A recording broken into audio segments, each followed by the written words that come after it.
I grew up on an estate in South London. I won't tell you its name, but it crops up in the news on a regular basis for all of the worst reasons. My father had walked out on me and my mother when I was 4 years old, and I wouldn't have recognized him if he had been standing in front of me. My mother tried her best, but she was a mess. Drinking was how she got through the day.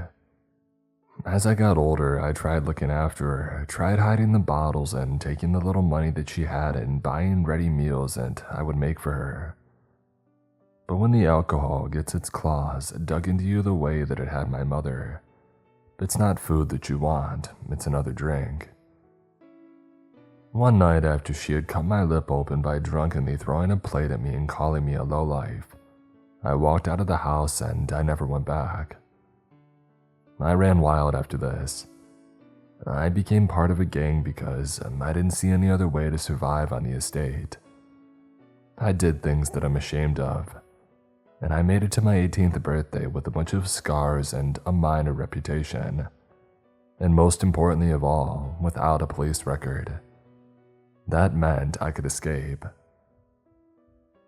A couple of years before I hit 18, I had seen an advert for the army on the battered old TV in the house where I was staying for a few days. The world it showed captured my imagination. A world full of adventure and promise and friendship and change. This was a million miles away from the life that I was leading. It was 3 a.m. when I saw the advert. I was huddled up on a sofa under a thin, filthy blanket, and I knew that there was no way I was going to get any sleep because of the music pounding out from the room next door. My side was burning with pain where I had been cut after a deal had gone wrong and I had to do a runner through dark, lonely streets. The soldiers on the advert were living in what looked like a dream in comparison, and that night I vowed to join the army as soon as I could. On the morning of my 18th birthday, I caught a bus into the city center and found a recruiting office.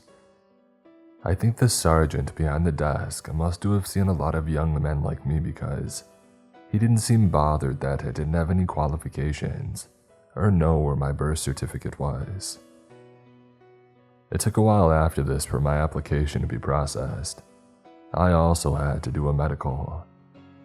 All the time, I was constantly thinking that I was going to be rejected, and my only future was going to be on the streets, until the inevitable happened and I ended up in prison. But I got in. I fell to my knees and cried for the first time in a long time when I had found out. I was going to be a soldier and I could say goodbye to the estate. I had nothing to pack and reported to the base where I was going to do my basic training. The first few weeks of this were the hardest of my life. I was exhausted and aching and blistered from the runs and the time in the gym and on drill. I found it hard to sit still in the classroom where we learned about the structure of the army and the rules and responsibilities that we had taken on. The meals that we were served were good but never enough. My body was burning through calories and I felt permanently hungry. I didn't really get to know any of the other new soldiers. As soon as we were all off duty, all any of us wanted to do was crawl into bed and get as much sleep as we could before being woken up before dawn. So yes, it was hard, but I was also happy. I felt good about myself and I felt like I belonged, for the first time in my life. I know how corny this will sound, but the army was the family that I had never had.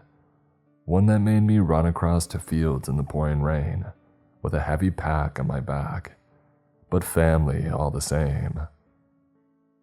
I knew that joining up was the best decision that I could have made, and I could not wait to finish basic training and see what came next.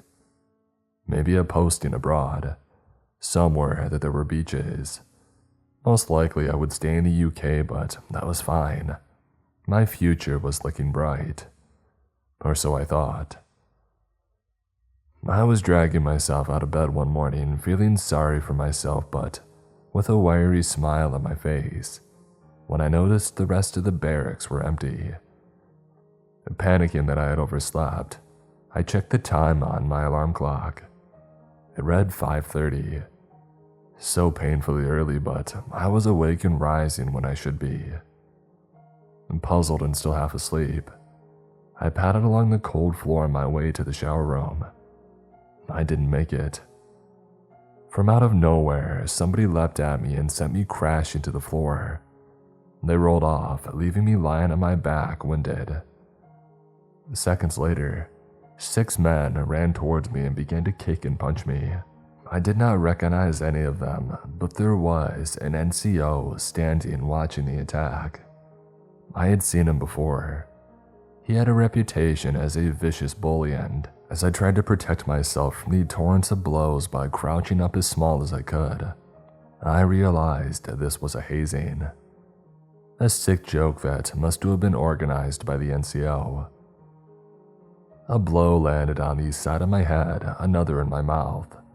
I felt teeth crack and spat out a line of blood.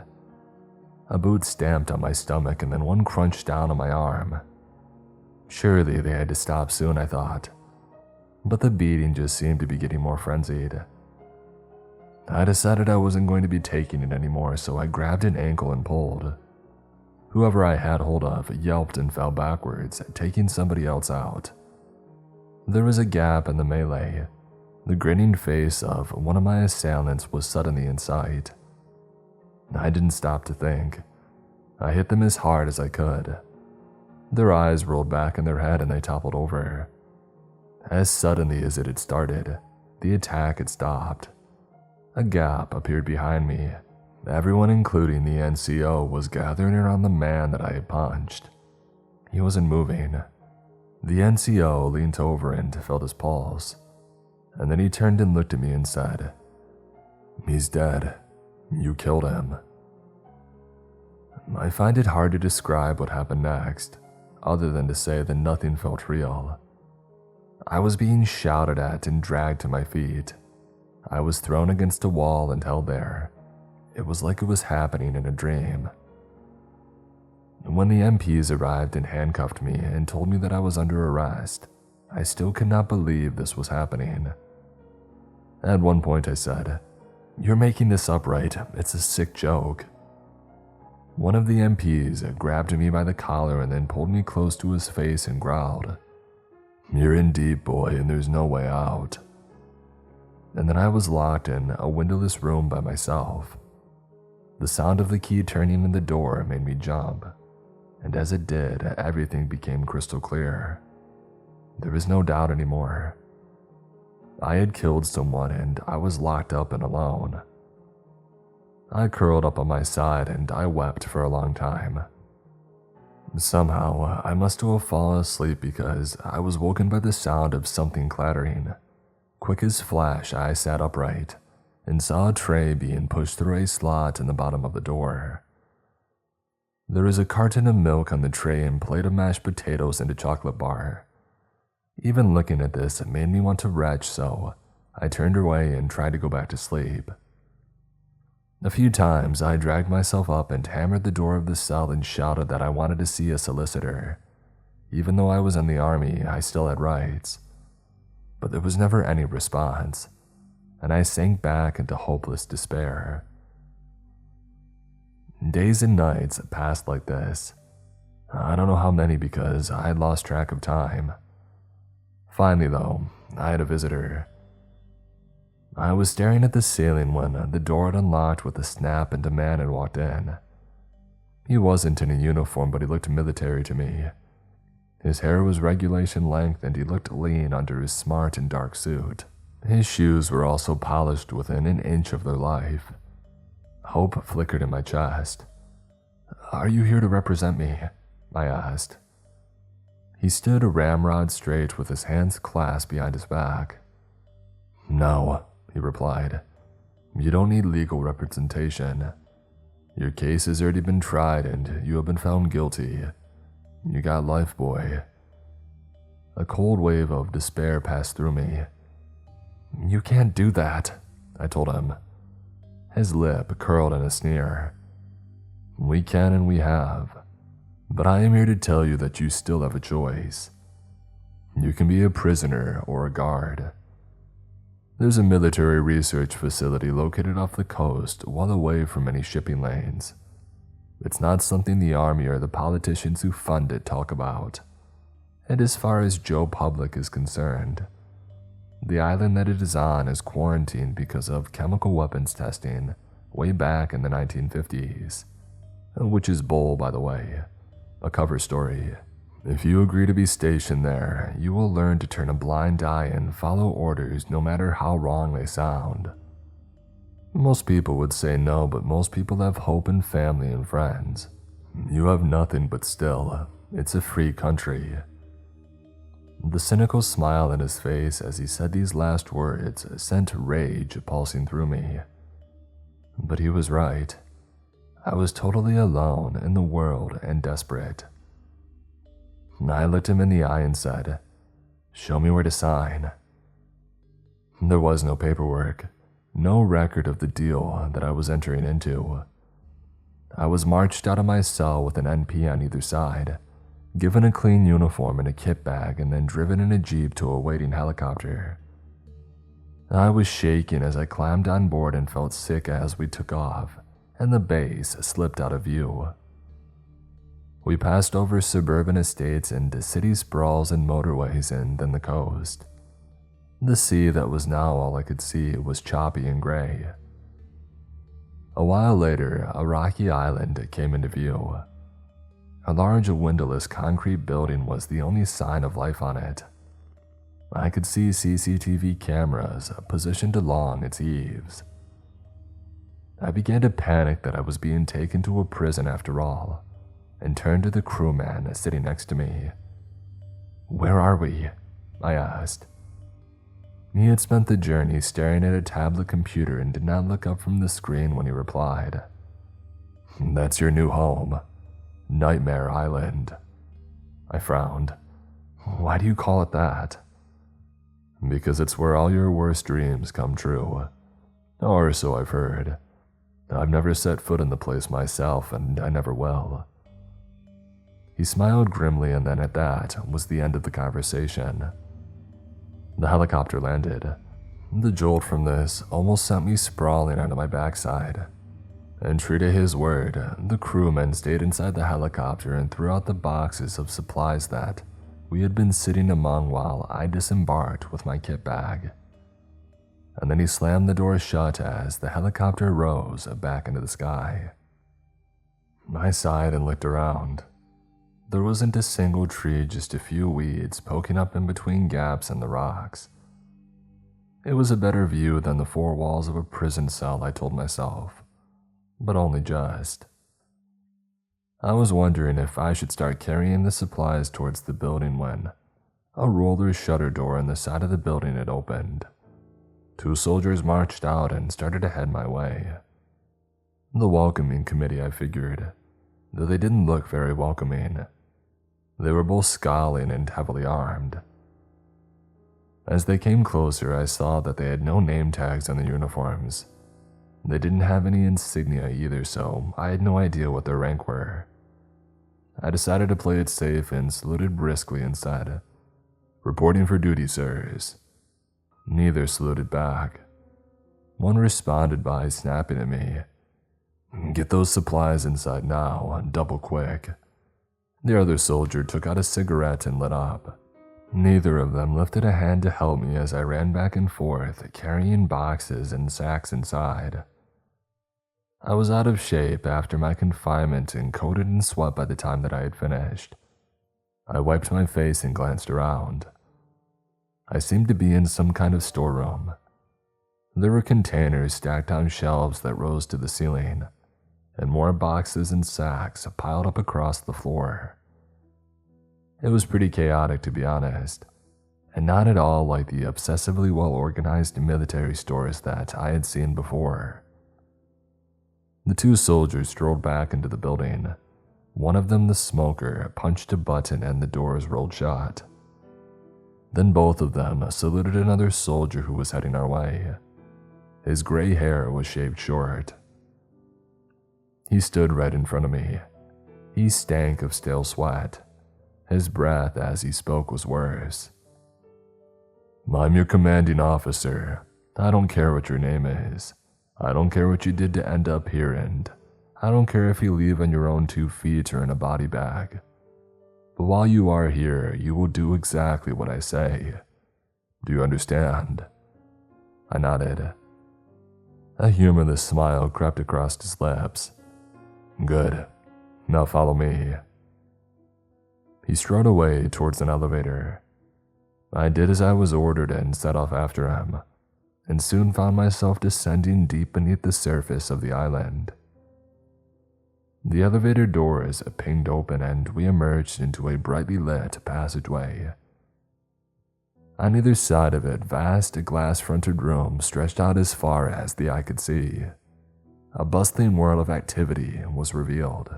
There were banks of computers, equipment that looked like it belonged in a futuristic hospital for the super rich, vats and tanks and cylinders, cables and wires in rows of desks, and monitors on walls, across which words and numbers scrolled so quickly that they blurred before my eyes. Men and women in white lab coats moved around the rooms, occasionally stopping to read something or inspect something or press something. I was snapped out of my daze by a sharp shout from the CO. Shut your mouth, stop staring and move it. I followed him along the passageway until we reached a large metal door. He entered a code and a keypad and the door slid open. Still on his heels, I entered a circular room lined with more monitors. 2 soldiers scanned the screens. I saw that the monitors showed the exterior of the building, back up on the surface and 360-degree views out to the sea. There were also multiple shots of the rooms that I just passed by. A separate bank of monitors showed a new part of the facility, one which sent a chill down my spine. It was a cell block. The cells were cramped, separated boxes made of some clear material, each occupied by a single person. Instinctively, my hands clamped into fists. By my side, the CO was grinning. I think the sick SOB was actually enjoying my reaction. Those are the lab rats, he said. We've got a dozen staying with us at the moment. I couldn't look at him. I was horrified. What crimes had these poor souls done to be incarcerated like this? And what in the heck did he mean by lab rats? I was desperate to ask, but I suspected that my questions would be responded to with a volley of abuse, so I kept my silence while the CO continued. You will be stationed here in the control room and will monitor the screens. Check the lab rats and make sure they're behaving and that there are no unwelcome visitors approaching the island by sea or air. Hopefully that is simple enough for you to even understand. I was burning inside with hatred but simply said, Yes, sir. I had hoped as well that he had been done with me for now, but he added, But your first duty is to take the lab rats their slop. A trolley holding rows of trays had been brought into the control room while I was being lectured. Open up the entrance to the cell block. The CO yelled and a door at the far end of the room slid open. I wheeled the trolley through it and found myself face to face with the prisoners. I refused to dehumanize them further by thinking of them as lab rats. They were young men, no different to me, young scared men. As slots at the base of each of the cells opened, presumably at the touch of a button in the control room, I slid a tray through. None of the prisoners looked up at me as I did this. They seemed lethargic, as if their spirits had been broken, or they had been chemically subdued. I noticed as well that they all had wristbands on. The bands made me think of ankle tags used to monitor offenders out in the community who were on curfew. I was clueless to their purpose here. The food delivered, I pushed the trolley back into the control room, just as an alarm went off.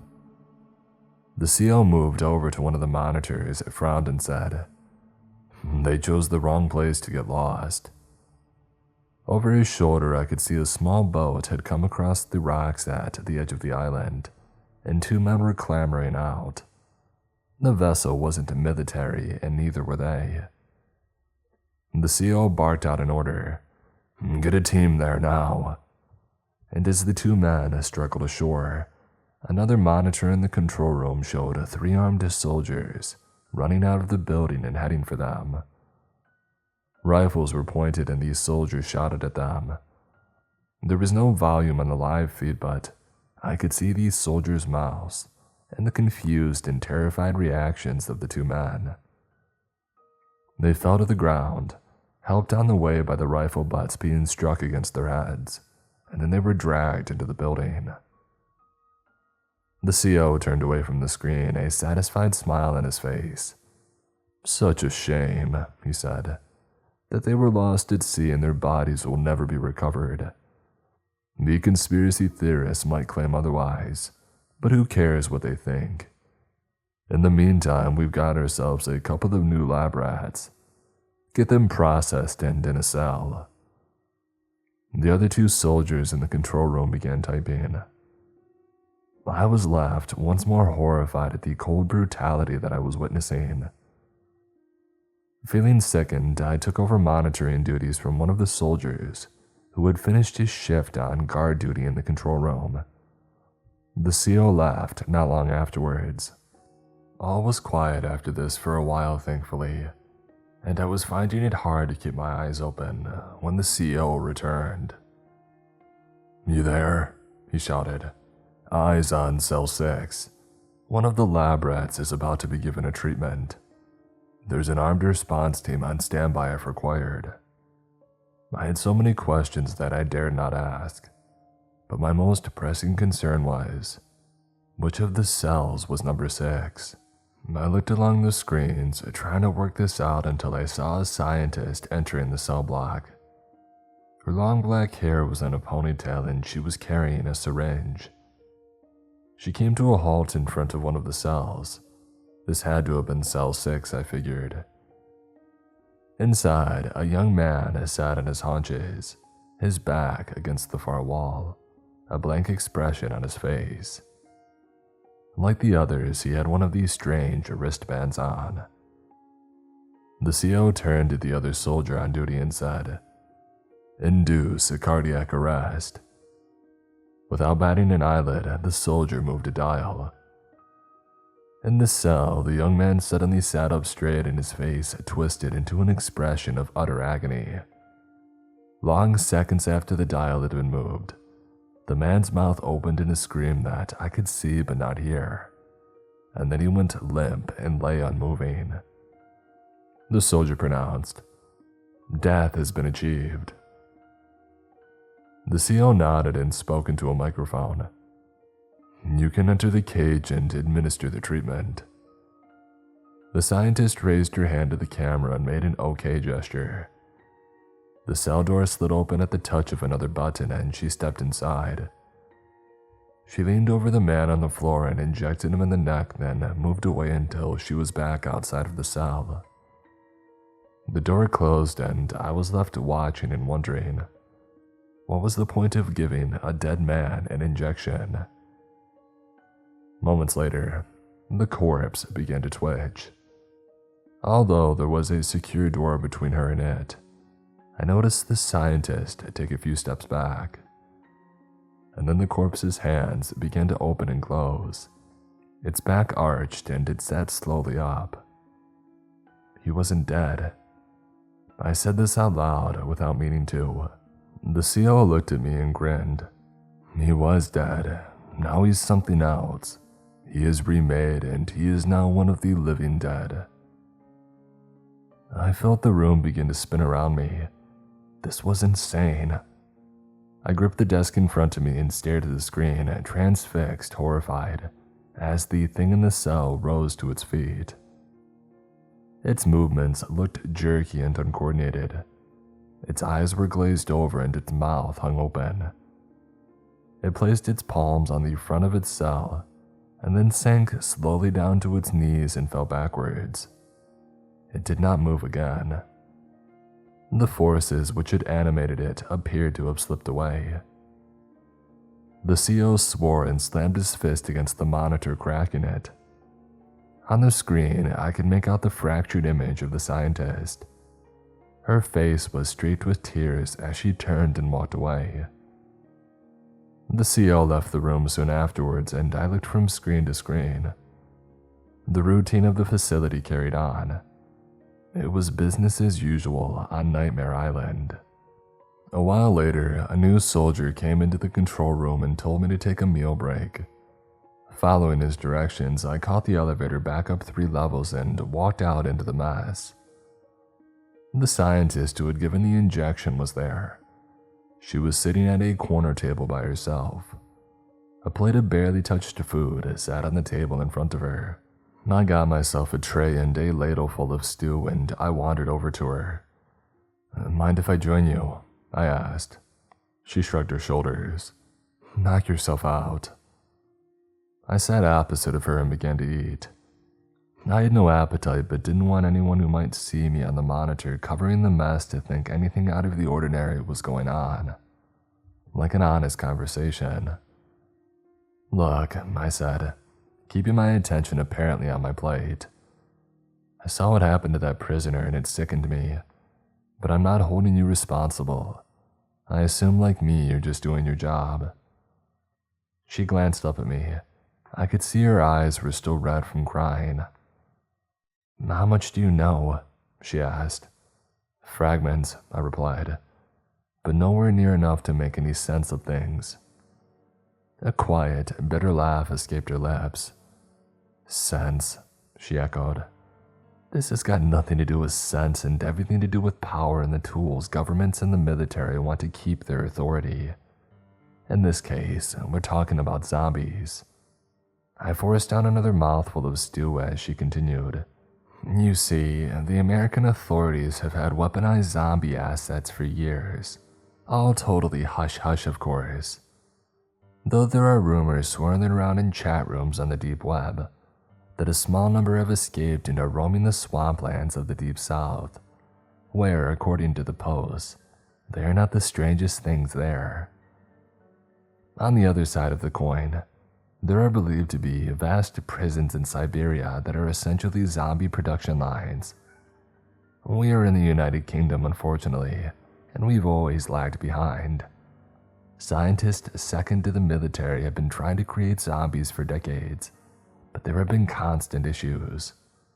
According to the dressing down that I just got from my superior, it turns out all the current ones are my fault." She smiled sadly as she said this. "The thing in the cell," I asked. "It was meant to be some kind of zombie soldier." She nodded before adding, "But the chemicals that we're using can only animate the dead for a very short period of time." She looked genuinely disappointed about this, and I began to have serious doubts about her. Surely any right-minded person would condemn the whole process of trying to make zombies. "Oh, don't look at me like that," she said, interrupting my thoughts. "I don't know what you mean," I lied, remembering why I never played poker. My expression far too often gave away exactly what I was thinking. She smiled again, a warmer smile. "You seem like a genuinely good guy, so I will tell you the reason that I'm here and doing my best to succeed. My older sister is terminally ill, and I believe the processes that we are developing here can help her survive. Not as a zombie, before you ask, but as a healthy woman with a future." "Seems pretty extreme," I muttered. Once more, she shrugged her shoulders. "Not if you take into account that her condition is inherited and as such, that I am on borrowed time." I understood then. I had signed up to get myself out of jail. She was trying to get out of a death sentence. I made myself smile and said, "My name's Matt, by the way." "Sarah," she replied. "It's good to meet you, Matt. Now you'll have to excuse me. I need to get back to trying to create living dead super soldiers for the powers that be." She winked and then bussed her tray and laughed. I did the same and returned to the control room. I had another 3 hours left in my shift, and then 6 hours to get some sleep in a claustrophobic bunk before I was back on duty. I didn't sleep a wink though. I couldn't stop thinking about Sarah. Part of it was the affinity that I felt for somebody caught up in the grotesque world of the facility. I also thought that she was beautiful, and as crazy as it sounds, I knew that I had started to fall in love with her. My alarm went off at the crack of dawn the next day all the same. I washed and ate and drank 5 cups of coffee far too quickly and then reported for duty. My first job was to deliver the slops to the prisoners. Most of the cells were occupied, and I recognized the 2 unfortunate men who had washed up in the island were among them. They had the wristbands on and looked like they had no idea where they were. I doubted they even knew their names anymore. Cell 6 was empty. Presumably, the body from yet another failed experiment to create a zombie soldier had been taken away and disposed of. The cold, brutal CO probably ordered it weighted down and thrown into the sea. After I had finished taking round the slops, I returned to the control room, and once again, I was ordered to watch the various monitors. There was nothing of note until late afternoon, when the CO came into the control room. "Eyes on cell 8, he told myself and the other soldier on duty. I started to feel sick in anticipation of what I knew was about to happen next. Another grotesque experiment. And then I saw Sarah walk into view, and despite everything, I felt a rush of happiness. I decided on the spot that I would see her again as soon as I could and tell her how I felt. As before, she held a syringe in one hand, and once again, the life of the helpless prisoner was extinguished through some signal spent via the wristband, and his death monitored through the same device. He lay unmoving on the floor as the cell door was opened and Sarah was told that she could join in. She administered the injection and then turned back to the open door so she could safely leave while the prisoner was still dead. And then the CO gave a new order. "Close the door." The other soldier obeyed with the press of a button, and the door slid shut, trapping Sarah inside. I shot to my feet and couldn't stop myself from shouting out, "What are you doing?" A cruel smile spread across the CO's face as he said, "She just became part of the experiment." I was helpless to do anything other than watch as the body of the prisoner began to twitch, as Sarah slapped her hand against the closed cell door and her eyes grew wide with fear. As the prisoner rose slowly to his feet, no longer a corpse but transformed into one of the living dead, it shuffled towards Sarah with its arms held stiffly out. She frantically tried to push it away, but it was far too strong, and she opened her mouth in a scream as the thing bit the side of her face. Blood began to flow down her cheek. She staggered backwards, and I thought the zombie was going to follow and attack again, but as before, its strength had deserted it and it toppled to the ground. Sarah stood, pressed against the cell wall as far from it as she could get. She stared at the corpse that was once more still, and then turned to face the camera. I could see the terror that she felt, the confusion and the pain. If I had been armed, I would have killed the CO at that moment in time, but I wasn't, and I could only watch as he left the control room. I had never felt more powerless in my life. In the cell, Sarah slid to the ground and hugged her knees to her chest. Looking at her, I knew I had to try and do something to help her, no matter what the consequences were for me. My chance came that same day. The other soldier on duty was not long back from the mess hall, and all of a sudden, he put his hands on his stomach. "The filth they serve in that place shouldn't be allowed," he groaned. He began to say and then ran out of the room, leaving me alone. Acting on impulse, I punched the button to open the door of the cell where Sarah was confined, and I raced through to the block. She was still sitting hunched up and rocking back and forwards. She did not have a wristband on. I guess one was not needed for this warped experiment. I didn't know how long I had before the other soldier returned from his discomfort break, or my absence from the control room was noticed by an officer, so I got straight to it. I went into the cell and put my hand on her arm. "Sarah, I'm going to get you out of here, but we have to go now." She looked slowly up at me. Her skin was very pale and she was coated with sweat. "No," she replied in a hoarse voice. "You should leave me. Get yourself out, and if you can, find my sister. Tell her that I did my best and that I love her." I grabbed both of her hands in mine and said, "You can tell her yourself. Now hurry." And then I helped her to her feet. She was very unsteady and I half carried her out of the cell block, through the control room and into the elevator, where I slammed my palm onto the button that would take us back to the surface of the island. My heart was pounding in my chest and Sarah was coughing badly. The odds of us making it out of there without being stopped by armed guards were mighty slim. I was more worried about the likelihood of Sarah surviving long enough for us to try. But somehow, we found ourselves stumbling out onto the bleak surface of the island. I looked around. It was going dark and I couldn't see far, but as best as I could tell, we were alone and hideously exposed. With a jolt of excitement, I remembered the boat which had run aground. "This way," I told Sarah. Her head was drooping forward and she looked on the verge of passing out. I swore under my breath, lifted her up off the ground and ran for where I hoped the boat would still be. My heart soared when I saw it perched unevenly on the rocks. I hauled Sarah inside, and then moved around to the back of the boat and pushed and lifted and strained using every sinew of my body to try and move the thing clear enough off the rocks to refloat it. I had read somewhere once about the aftermath of accidents where mothers lifted cars off their children. And the article had said that in the most extreme of circumstances, an ordinary person can find extraordinary strength to save somebody that they love.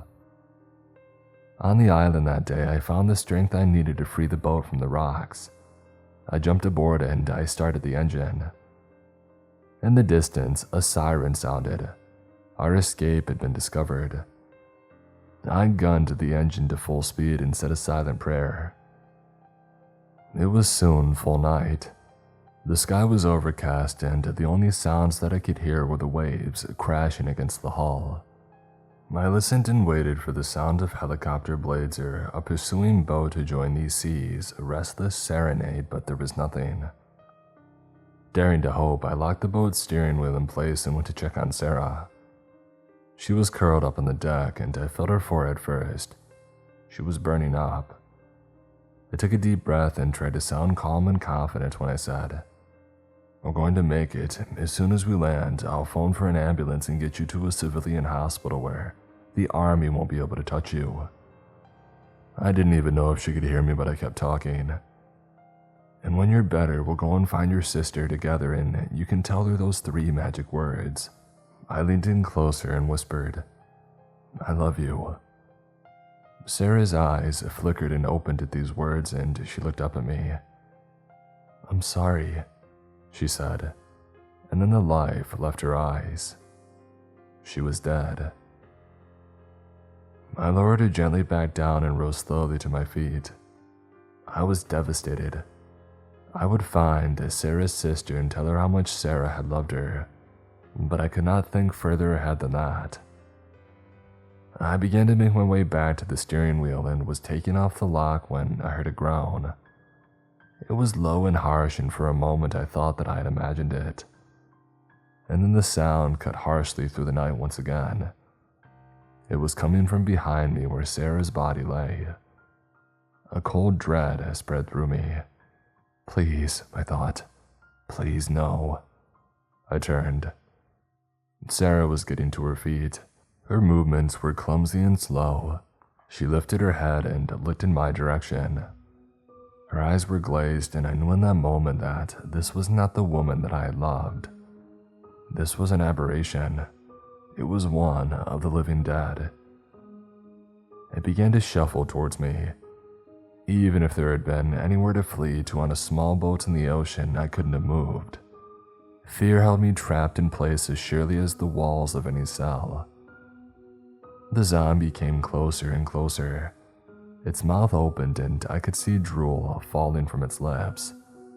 Its arms raised and its hands reached out. It wanted me, wanted to sate its obscene appetite on my flesh, and within seconds it would be on me. I had to act or it would be too late. Finally, I managed to snap out of my terror-induced fugue. I couldn't get away by now. The only thing left to me was to lash out. I drove my fist into its face. The zombie staggered and momentarily. I had it off balance. I did not stop and think. I threw myself at it and forced it towards the edge of the boat, where it toppled and fell into the dark water. I stood watching as it thrashed and howled, and then, as quickly as the reanimated corpses that I had seen before, it grew still. Its arms fell back by its side and the body drifted away on the tide. The thing that Sarah had become was no more. That was hours ago. Dawn is breaking and I am shivering at the fever that holds me in its grip as I look down once more at the bite mark on my wrist. I wonder, will I know what is happening after I die and am reanimated into one of the living dead? Will I feel the rage burning inside me? A rage that flares and then is gone, leaving me a cold, empty corpse alone on a boat drifting in the ocean. I do not know. There is only one thing that I'm sure of. This is the last sunrise I will see.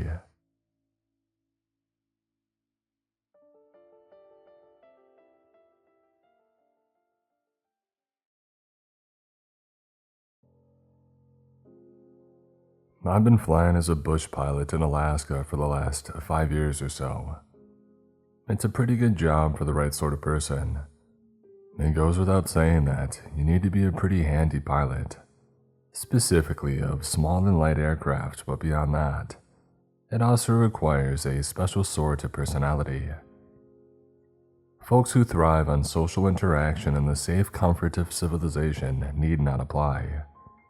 Being self-sufficient and mechanically inclined are pretty much prerequisites for those who want to stay on this side of the grave. And I would say that it's fairly important that you have a level head and don't have a tendency to panic in stressful situations. Now, don't misunderstand. I'm not talking about thrill seekers or those who don't have a healthy respect for death. Those folks don't tend to last too long in this business. They either end up as another in the long list of missing planes that gains new entries each year, or else they quickly learn that their employers aren't willing to risk their expensive equipment and cargo with somebody that isn't going to take every possible precaution to ensure the safe return of said aircraft. I'm just saying that you have to be able to set your fears aside when you're in the thick of it. If something goes wrong, you need a clear head. You can always puke or pass out once you're safely on the ground again. I've had my fair share of cold sweats, standing on a frozen runway after a close brush with the afterlife. But for me, I'm a transplant from South Florida, where I spend much of my time doing puddle jump charters in a small twin-engined Beechcraft. Interesting, sure, but dealing with people has never been my strong suit. I'm not exactly the sociable sort, even less so when I'm trying to fly. When you've got 4 passengers sitting a couple of feet behind you and expecting you to play tour guide on their 2-hour flight across the Everglades, it gets old pretty quick. Or at least it did for me. I guess it works for some people. Anyway, a flying buddy of mine that I hadn't talked to in years called me up out of the blue one day with a lead on an open seat at the bush charter company that he had been working with out of Fairbanks. One of their pilots had decided that the harsh Alaskan winters and isolation were more than his nerves could take. So he gave his notice, packed up his bags, and he headed back south. Truth be told, I had never really considered looking for a gig in Alaska. I always had the impression that most of the bush pilots working there had been flying STOL. That's a short takeoff and landing, in the backcountry since they were old enough to walk. Nick assured me that there were plenty of respected pilots up there who had originated from the lower 48. When he had floated the salary numbers in my direction, I didn't take too long thinking about it before I had made my decision. And 2 weeks later, I found myself standing in the offices of my new employer. That was a while back, and although it took a bit to become accustomed to the type of bush flying that this place demands, I settled in pretty quick and was soon assigned my permanent ride, a de Havilland DHC-2 Beaver. Maggie after a yellow lab I had as a kid. And man, what a beauty she is. Solar yellow with black piping and looking just as pristine as when she rolled off the assembly line in 1967. The Beaver is probably the best bush plane to ever grace the skies, and I'm fairly certain that Maggie saved my butt from a stupid mistake on more than one occasion. Anyway, I'm getting off track. So at the time this story took place, I had been flying for Viking bush charters for probably a year or so. I had just returned from dropping supplies to a ranger station up near Denali when I got a call over the radio from my dispatcher. I was in the hangar at the time getting a hot cup of coffee while the mechanic was refitting Maggie with her Tundra tires, swapping out the floats that I would need for the supply drop-off earlier. The big, almost cartoonish tires were perfect for most of the areas that I tended to fly in, and it made for a soft, if energetic landing. I was looking forward to getting back to my trailer and relaxing, maybe watching a movie before dozing off. But the crackle from my two-way told me that my exciting plan for the night might not play out. "Go for Hooper," I answered, taking a sip of the steaming coffee. The voice of Buck Jacobs replied through the light static. "Hey Hoop, what's your status?" Mike is working on Maggie's gear and I was getting ready to head home for the evening. What's up?" There was a moment's pause before Buck replied. "Sorry, Hoop, but I need you to do a turnaround.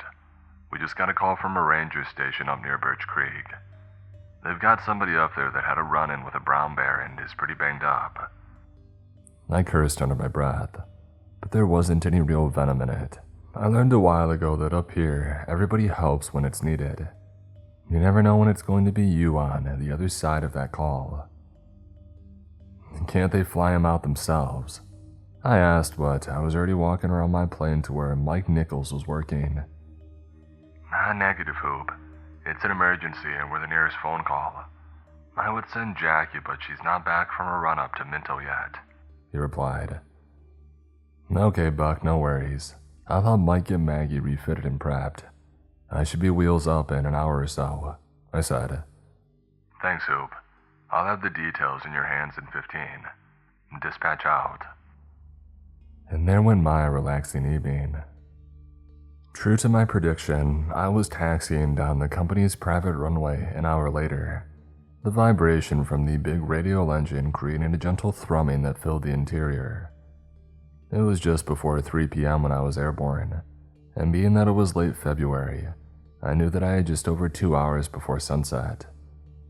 So long as everything went smoothly, that should have been enough time to reach the ranger station, load up the passenger, and get back to Fairbanks before dark. The weather was pretty good when I had left. It was pushing plus 10 degrees, and although the reports were calling for snow that evening, the sky was clear as I rose above the trees and turned northeast towards the ranger station.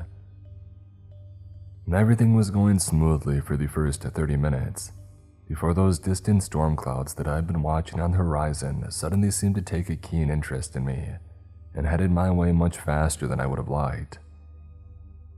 To make matters worse, I had started to notice a subtle bumping sensation intermittently coming from the engine. I wasn't sure if I was starting to lose one of the 9 cylinders or if it was something else, but it was definitely something that I was keeping my eye on. If I had been on a regular supply run, I would have turned around and headed back to Fairbanks right there and then to get it checked out. but I was acutely aware that anyone who had a tangle with a grizzly was probably in a bad way. My flight out to the Birch Creek Ranger Station may very well mean the difference between life and death for this unfortunate soul. After another 15 minutes, I knew that I wasn't going to make it to the ranger station. The storm clouds that had been approaching had now overtaken me and covered the afternoon sky in a thick blanket of gray and black ugliness. I could see the periodic flashes of lightning within them, and the air had grown turbulent. To make matters worse, that engine mist that I had been feeling had become more frequent and severe, and I was sure that I now had multiple cylinders that were beginning to fail. I grabbed the VHF and radioed back to dispatch. Viking ground, Viking 320 Foxtrot. Buck's voice crackled through a moment later. Viking 320 Foxtrot, Viking ground, reading you, Hoop. Hey Buck, I've run into some nasty weather here and have started picking up some engine issues. I'm afraid that I'm going to have to abort and head for home. Please advise Birch Creek Ranger Station of my situation. Buck didn't argue. He knew that I wouldn't abort a pickup like this for a few snow flurries. Roger that, Hoop. Looking at the weather radar right now. Advise you make your heading 185 degrees and drop to 900 to avoid the worst of it. Roger that. Viking 320 Foxtrot out, I said, banking the plane to the right and starting my return to the airfield. The storm front which had overtaken me from my left had also descended with its approach, bringing the clouds low and thick. I pushed forward on the yoke, starting my descent to Buck's recommendation and hoping that there weren't any errant mountains in my way. 5 minutes later, I was fighting with the wind for control of Maggie and was now nearly in a whiteout condition, relying almost exclusively on my instruments for navigation. The turbulence was getting severe, tossing the workhorse bush plane around like a kite in a gale. More than once, the groaning of the wing struts made me wonder if the storm was pushing Maggie past her comfort zone and testing the limits of her airframe. I descended a bit more, dropping to 500 feet, aware that in these low visibility conditions, I was pushing my luck with the terrain. The air was a little cleaner down here though, and the visibility a little better, but I was still being thrown around and I knew that I would have to climb again pretty soon in order to clear the ridgeline. I knew that was not too far ahead of me. An unnerving metallic popping noise from above my head drew my attention momentarily, and in that moment I made the decision that I had to find a place to set her down and wait out the storm as best I could. The trees below me were becoming very visible now at this altitude, their peaks piercing the low cloud cover and heavy snowfall like ghostly claws, reaching up from the depths of some abyssal grave to drag me down. The biggest issue that I faced now was finding a suitable place to land safely. I knew that the winds had pushed me off course and I wasn't as familiar with this area as most others I spent time flying over. I wasn't aware of any landing strips nearby and I was just praying to find a large enough clearing to accommodate her. Another engine miss, worse this time. This time, the strained drone of the radio cut out completely for a half second before resuming, and for the first time since I had come to Alaska, I realized that there was a very real possibility that I might not make it home. If the engine died completely in what was now a strong tailwind, my airspeed would quickly drop until one of my wings stalled. When that happened, the beaver would wing over and I would tumble to the ground in an irrecoverable death spiral. It might be months or years before my wreckage was discovered out here in the wilderness. I considered trying to turn into the wind to keep as much airspeed as possible in that event, but it was gusting bad enough that I was afraid to attempt it, especially with a limping engine. I was getting ready to radio dispatch and let Buck know of my worsening situation when the thick of clouds parted ahead of me briefly. In an instant, I thought that I had won the most important lottery of my life. Directly ahead of me, a quarter mile out, was the unmistakable rectangular shape of a small airstrip. It was covered in snow that I hoped wasn't too deep, but it was my salvation, a lifeline that I wouldn't dare refuse. I quickly adjusted my approach and set my flaps as I made for it.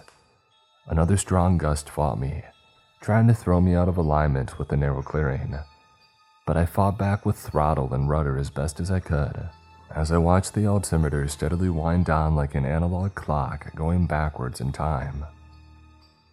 I reached out for the radio handset to advise Buck of my situation and estimated location, but the next gust almost tore the yoke out of my left hand, and I snapped instantly back to a white-knuckled, two-handed grip. My altitude dropped to 200 feet. I was going too fast, I knew. At this speed, I would either overshoot the strip altogether and slam into the dense tree line, or hit the ground so hard that I would shear off my gear and probably break my back in the process. I couldn't slow down any further though, or I would risk dropping below stall speed in the strong tailwind, and that would mean a quick trip to the frozen ground. 100 feet. Maggie's wings dipped below the tree line now as I entered the long and narrow swath of the landing strip, the tall cedars and spruces towering around me forebodingly. The tailwind dropped, obstructed by the great barrier of trees behind me, and I took a breath to thank whatever powers that be for this unexpected bit of good fortune. 50 feet. With the flaps set to full, I bled off airspeed quickly and my reflexes took over, transitioning from my near-ballistic flight to a more controlled approach, one the Beaver was much more suited to. 10 feet. I pulled back on the yoke and momentarily throttled up as my gear kissed the top of the snow, flaring the bush plane and setting down a bit harder than I would have liked, the jarring of the impact thankfully cushioned by the Tundra tires.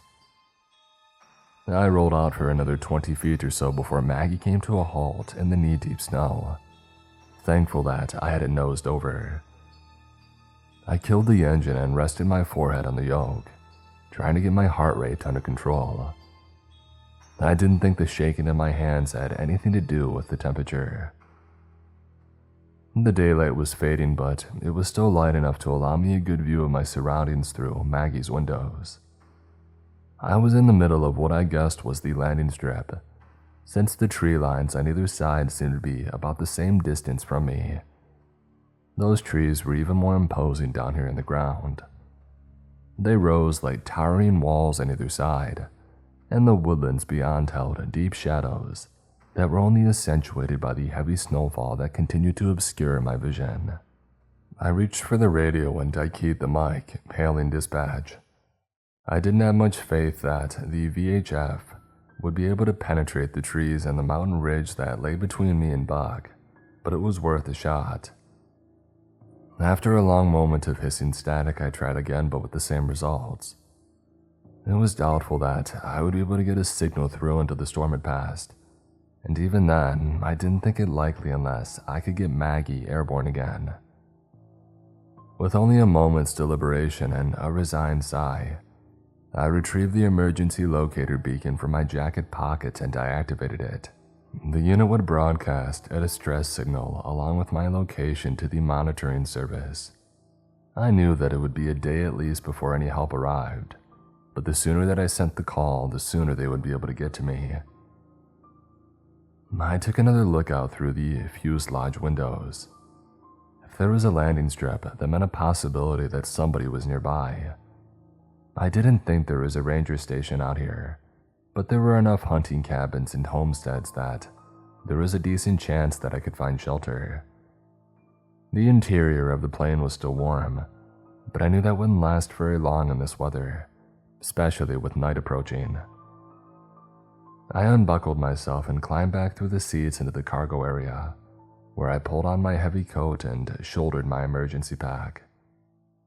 Grabbing my rifle from its rack behind the pilot's seat, I unlatched and swung open the cargo door. A blast of Arctic wind hit me in the face, and I squinted my eyes against it, quickly pulling my goggles on and my hood up before dropping to the snow-covered runway.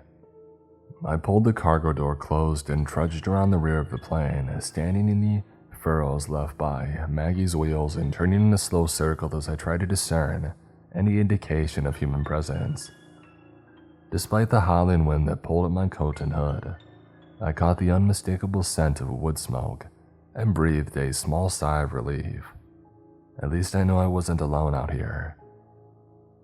As I scanned my surroundings, my eyes alighted on what looked like a small utility shed on the western edge of the clearing, and I moved with as much speed as the deep snow would allow in its direction. To the left of it, I spied a waist-high railing marking a walkway that led into the shadowed tree line and quickened my pace. I followed the trail, now feeling what were likely wooden planks beneath my boots. Once in the trees, the brutal wind of the storm had lessened and the snow drifted down from the canopy in slow, dancing swirls before settling on the ground with a muted hiss that sounded like the forest around me was quietly exhaling. Between the dim light of the coming dusk and the snowfall, I couldn't see much beyond the trees nearest me, and I relied on the handrail to guide my travel. It was another few minutes of plodding through the snow-covered walkway before I finally saw the building. At first, I thought it was a hunting cabin, solitary amidst the endless sea of trees. As I drew closer, though, I could see that it was much larger than I first thought, low and wide and of modern construction. Some sort of sign stood between two timber uprights just off the path, its face covered in snow and ice. I paused to brush it clear, somewhat surprised to see the blue background and logo of the Alaskan Division of Agriculture. White lettering beneath it indicated that this was the White River Basin Agricultural Research Center. I had never heard of the ADOA having wilderness research centers, but I supposed it wasn't too far-fetched. Regardless, this was even better news than I had expected. This meant that I wasn't approaching some isolated hunting cabin, but instead a government post, and that meant my chances of survival and rescue had just increased significantly. I gave a hoot of joy and patted the sign as if it were an old friend who had just delivered some good news, and I jogged the remaining handful of yards to the front door of the building. Just as I had approached, however, the door abruptly swung open, spilling yellow light across the white snow. A man stepped out from the doorway and shouldered a shotgun, leveling it right at my head, his eyes wide and wild as they stared down the barrel at me. "Stop right there," he shouted at me, his words coming in angry puffs of steam in the frigid air. "Don't come any closer." "Whoa, hold on a minute, Chief, just wait," I answered, my hands going up reflexively. "I'm not here to cause any trouble." He motioned with the shotgun. "Drop the rifle nice and slow. I'm warning you, I won't hesitate to blow you in half if you make any sudden movements." Holding my free hand up to show that I wasn't a threat, I bent slowly and placed the rifle on the ground before rising again. "What's going on?" "Who are you? What are you doing here?" he demanded. I could see the muzzle of the shotgun trembling, and worried that he might end up shooting me by mistake just due to nerves. He was wearing what looked like a government-issued coat with an embroidered patch on the shoulder, and he had a week's growth of beard. "Easy, boss," I said, trying to keep my voice level and calm. "My name's Hooper. I'm a pilot for Viking Bush Charters out of Fairbanks. My plane was forced down in the storm, and I was lucky to find your landing strip before she ended up in the trees." I was starting to wonder if lucky was the right word anymore. He looked at me after a long minute, his eyes scanning me over, and then motioned at me again with the shotgun. "Take off your goggles. Let me see your eyes," he said. That caught me off guard, but I nodded and slowly moved my hands to remove the tinted goggles, careful to not make any sudden moves. He leaned towards me, eyes locked hard on mine searchingly. Then, seemingly satisfied, he abruptly lowered his gun and nodded, as if reassuring himself. He jerked his head back toward the doorway, and his entire demeanor had suddenly changed. "Well, Hooper, come on inside and bring your rifle. It's too cold out here." With that, he turned and walked back inside, resting the shotgun against the interior wall next to the door as he did so. Now even more confused than before, I reached down and picked up my rifle from the snowy ground, my gaze never leaving the man. As inconspicuously as I could, I worked the lever, chambering a cartridge, and I followed him in. It was such a bizarre interaction. I wanted to make sure he wouldn't surprise me again if he decided to change his mind. When I entered the building and closed the door behind me, I found myself in what looked like a wood-paneled visitor's room, with a couch on one wall and a blazing fireplace, fronted by a couple of chairs on the opposite. The man had moved over to a small table near the fireplace, pouring a glass of whiskey from a half-empty bottle, and now seemingly completely disinterested in my presence. I frowned and glanced around the room. Aside from these sparse furnishings, there was a closed door across from the one that I had entered through, labeled with a restricted access sign. I followed him as he pushed the door open and proceeded along a narrow, tiled corridor, lit by harsh, fluorescent lights. It felt out of place, more like I was walking through the halls of a hospital than an ADOA building in the middle of the bush. He looked over his shoulder and took note of my surprise. "Yeah, not quite like the ranger stations, is it?" he said, stopping in front of a heavy-looking door at the end of the corridor and keying a quick code into the panel above the handle.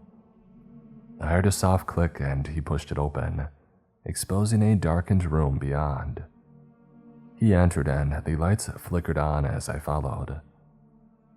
The room that we now stood in was larger than the previous one, probably 30 feet across and smelling of antiseptic and chemicals. Several rows of stainless steel tables were neatly arranged within, occupied with various unfamiliar laboratory paraphernalia and equipment. In addition to these lab stations, there also appeared to be examination tables along the far wall, a few of which had white cloths covering unidentifiable shapes. I suppressed a shudder. It reminded me of a morgue, though the concealed objects were too small to be human bodies. "What is this place?" I asked, my eyes taking it all in. "Just like the sign outside says, Hooper. This is the White River Basin Agricultural Research Center," he replied, leaning against one of the tables.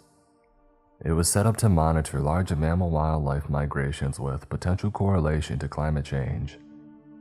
"Huh," I replied evenly. "Sounds interesting." He grinned. "No, it doesn't, not even to me, and I work here. Would you believe that a week ago there were 25 researchers living and working here? 25, Hooper. This place was hopping, man." An uncomfortable tingle ran down my spine, and I shifted the rifle in my hand, the weight of it reassuring as it hung at my side. If Tate had noticed, he didn't mention it. "What happened last week?" I asked carefully. When he turned back to me, the smirk was gone from his face and his eyes had widened. Whatever was in his thoughts now, he didn't find it amusing anymore. "That's when they came, Hooper. They. The shadows, man, the shadows. They came from the storm. You remember the storm, don't you?" The storm. I knew what he was talking about, of course. I don't think anyone around here would forget it anytime soon. It was a little more than a week ago when that freak blizzard came out of nowhere, unpredicted and unexplained. What had started out as a cloudless and unseasonably warm morning ended up burying us in nearly 2 feet of snow by the time that it was over. The sky had shifted from bright and sunny to a bruised and angry granite color within the span of an hour. Clouds rolling so low and heavy that it seemed like you could almost reach up and touch them. Our weather station at the field was clocking sustained wind speeds of 50 knots, with gusts up to 85, and we were in total whiteout condition for the next 14 hours. We were all trapped in the hangar, huddled around the kerosene jet heaters, listening to the wind as it tried to tear apart the heavy steel structure around us. By the time the next day came, it was just gone, replaced by the clear blue skies of the previous morning. Nobody had any good explanation for it, but I heard a couple of the old-timers who ran the machine shop whispering about it in the back. I couldn't make out much of what they were saying. I didn't much care, if I'm being honest, but they sounded worried. At the time, I thought it was a little strange that the weather would unnerve them as much as it seemed to. These guys were both full-blood Inuit and as hard as nails. It was almost comical to think that they would be worried about a surprise blizzard. No, now that I think back on it, it almost seemed like they were more worried about something in the blizzard. I can't be sure since they kept switching in and out of English, but that's the impression that I got anyway. The shadows? I asked him, confused. His eyes had drifted off into the distance for a moment, lost in his own world. And the next moment, he snapped them back to me eagerly, like he had just had an epiphany, and he said, "Yeah, do you want to see one?" "Do I want to see a shadow? What are you talking about, man? You're not making any sense." But he was already on the move again, walking across the room to another door. He beckoned me to follow, entered his code, and he pushed it open. Wordlessly, I followed, unease whispering in my ear. He led me along another hallway, glancing over his shoulder periodically like he was making sure that I was still there. I caught one. The other researchers didn't think that it was possible, but I knew that I could. He said, and it almost sounded like he was talking to himself more than to me. He stopped at a door marked OR2, pushed it open, and walked inside. I trailed behind him hesitantly, feeling apprehensive about this whole thing. A slow feeling of dread had been worming its way through my subconscious, and I wasn't so sure that I wanted to follow this man much further. The whole situation felt wrong, and I was starting to think that Mr. Morgan Tate was more than a little unhinged. Where were the other researchers that he had mentioned? I had questioned whether they even existed at all, if not for the size of the place and the coats hanging by the door in the reception area. The room that I stepped into now was much smaller than the others and had the feel of some sort of control room. The wall to my left held narrow lockers and a rack of coat hooks occupied by several white lab coats. To my right was a console lined with monitors and keyboards, and above that, the entire upper portion of the wall appeared to be an observation window looking into a darkened room.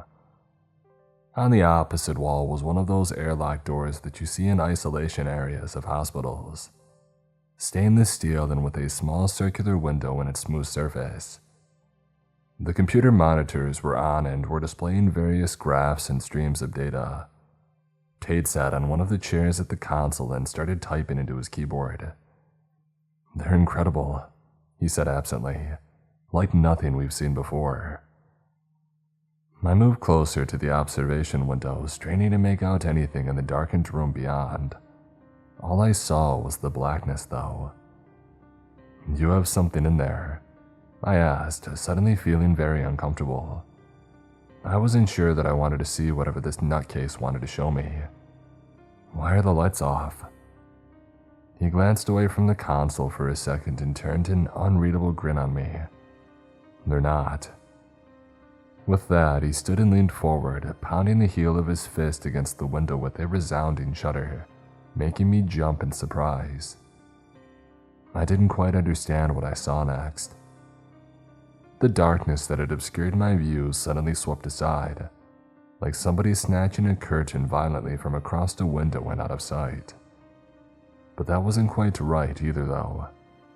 It was more fluid in its abrupt motion, almost like smoke being pulled away by an incredibly powerful and unseen exhaust fan.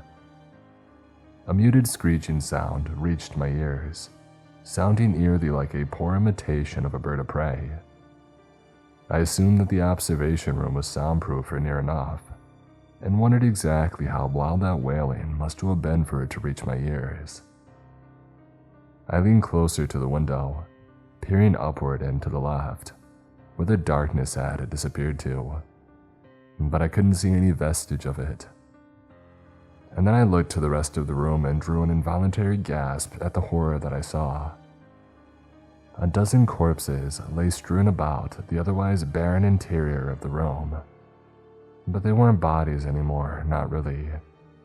They were nothing more than skeletons now, still dressed in the clothes that they had worn when they fell. Most were intact, though a few had scattered where they struck the tiled floor. Their bones were stripped of all remnants of flesh and were bleach white. "What the heck?" I said in revulsion and shock, barely above a whisper. Tate nodded excitedly. "It's incredible, isn't it? The others left, but I was able to lure 2 of them into the holding room and trap them here."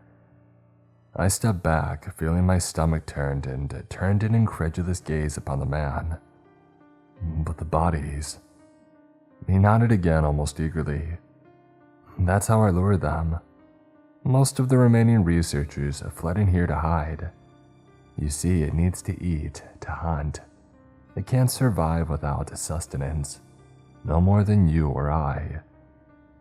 There were 2 in the beginning, but after the food ran out, this one turned on the other and now there's only 1. "The food? You mean those people?" I tightened the grip on my rifle, then took a step backwards to put a little space between the 2 of us. When the shadows came in the darkness of the storm, a few of them were able to slip into the building before we realized what was happening. Half of the researchers were taken that night in their sleep. You see, they hide and wait for the right moment. They avoid the light. I think it weakens them. But in the darkness, he trailed off, and I saw an uncomfortable smile grow across his lips, almost of admiration it seemed. In the darkness, that's where they live. That's where they thrive and where they reign. I took another step backwards, my free hand reaching for the door handle behind me and opening it, pushing it with my foot. "You're crazy," I said, bringing the rifle up in line with his chest. If he even noticed it, he gave no indication. His eyes had taken on that maniacal glint again, and he stood, giving a small nod that I thought was meant to reassure me. "There's no more for it to eat, Hooper. It's been days since I've been able to feed it." He took a slow step towards me, and I matched it with a retreating one of my own. He smiled and continued as if explaining to a child. "I have only myself left to offer, but that's not enough. Don't you understand? This isn't just a thing, not just an animal. It's far beyond our understanding, far beyond our own primitive evolution. It's perfect." His eyes flicked away from me for a moment to an illuminated red button on the console nearby, and his hand drifted over to it. "Don't!" I shouted, bringing the rifle up to my shoulder. "Don't do it, Tate." "There's nothing to be afraid of," he said, an obscene caricature of gentleness filling his voice. "It's quick." His hand hovered over the button. "I will shoot you, Tate. Don't make me do it." From where I stood, I could see another one of those airlock doors through the observation window, and to my horror, a swirling mass of impenetrable blackness masked at the threshold. I could almost feel its anticipation. This wasn't the first time that it had been fed. It knew what was coming. In that instant, when my eyes had flicked away from him, Tate stabbed at the button. With a curse, I squeezed the trigger on the rifle at the same instant, but it was too late. The deafening rapport in the small room was immense, but even as the round tore through the man's chest, he had already pressed it. I watched in horror as the twin airlock doors began to retract, and without another thought, I turned and fled as fast as my weary muscles could carry me.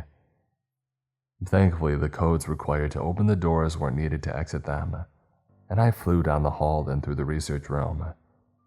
As I passed it and threw open the door to the reception area, I heard that wailing screech again from somewhere behind me, haunting and otherworldly, echoing through the empty facility much louder than before. Then I heard another sound, this one the agonized screaming of Morgan Tate. I only gave it the briefest of thoughts as I jerked open the outer door and fled into the snowstorm. I could only hope that feeding time would give me enough of a window to make it back to Maggie. The air had darkened even more with the coming of dusk, and it had grown colder. Thankfully, the storm seemed to have lost much of its fury, the front having now passed by and leaving me in its relatively calm wake. I ran along the path, just enough light remaining of the day to follow the tracks that I had made on my way in. The rifle was heavy in my grip, but I didn't dare lose my only defense. When that howling screech echoed through the trees behind me, I redoubled my speed, praying that it wouldn't be able to find me before I reached Maggie. The frigid air burned my lungs and my throat was raw by the time that I had reached the snow-covered landing strip. I almost cried with joy at the sight of my bright yellow Maggie waiting patiently for my return. I reached the cargo hatch and swung it open, throwing myself inside and pulling it shut behind me, just as another one of those haunting wails had reached my ears, only closer this time. Much closer. I didn't dare look out the windows as I threw off my pack and rifle and climbed back into the pilot seat. I buckled on my harness and my hands danced over the controls. The startup procedure second nature. Battery master on, fuel selector to center, mixture lever forward, fuel oil shutoff lever down. A resounding high-pitched howl penetrated the cabin and something black had moved outside, rushing from window to window, door to door searching. It was here now and trying to find a way inside. Concentrate. Throttle at 10%, fuel pressure pumped to 5 psi, engine primed. I froze. My windshield had suddenly gone completely black, shrouding me in darkness. Even though I couldn't see anything in the future, this void just a foot away from my face, I could feel its desperation.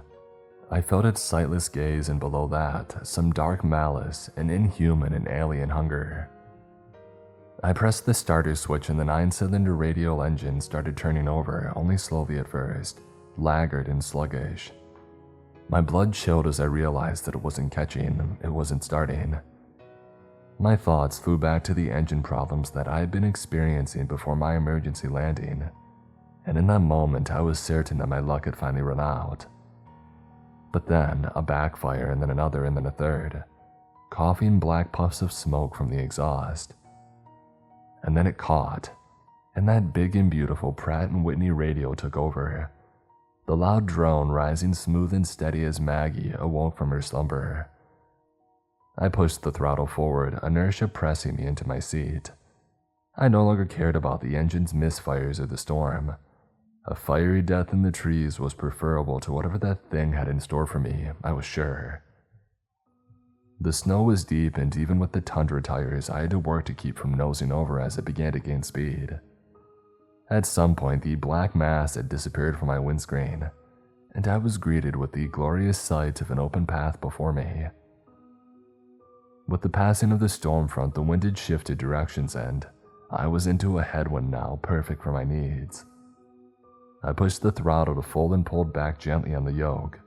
I felt the wheels leave the ground, now free from the snow's drag, and I continued my climb up until I was above the trees and gently banking back toward the south, towards home. As I passed over the landing strip, I thought that I could just make out a black shape in the ground below, stretching and snaking along after me in its futile pursuit before I lost it in the trees.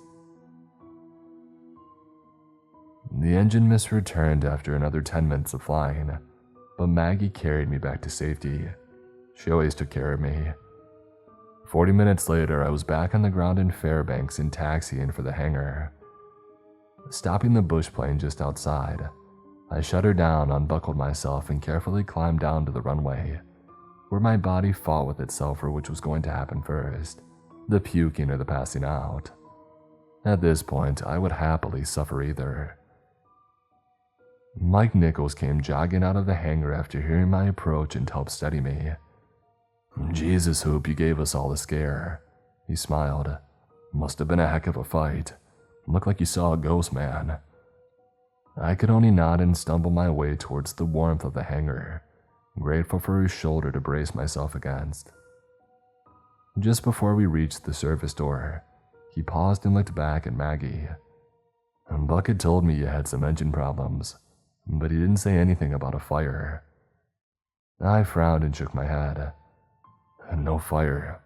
I lost some cylinders. He stood there a moment longer, an odd expression on his face, before opening the door and ushering me inside. Weird. I thought I saw some black smoke coming from under the engine cowl right after you shut her down.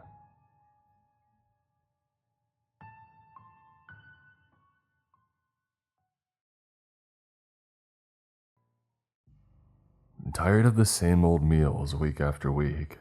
Well, say hello to HelloFresh then, the meal kit delivery service that will revolutionize the way that you eat.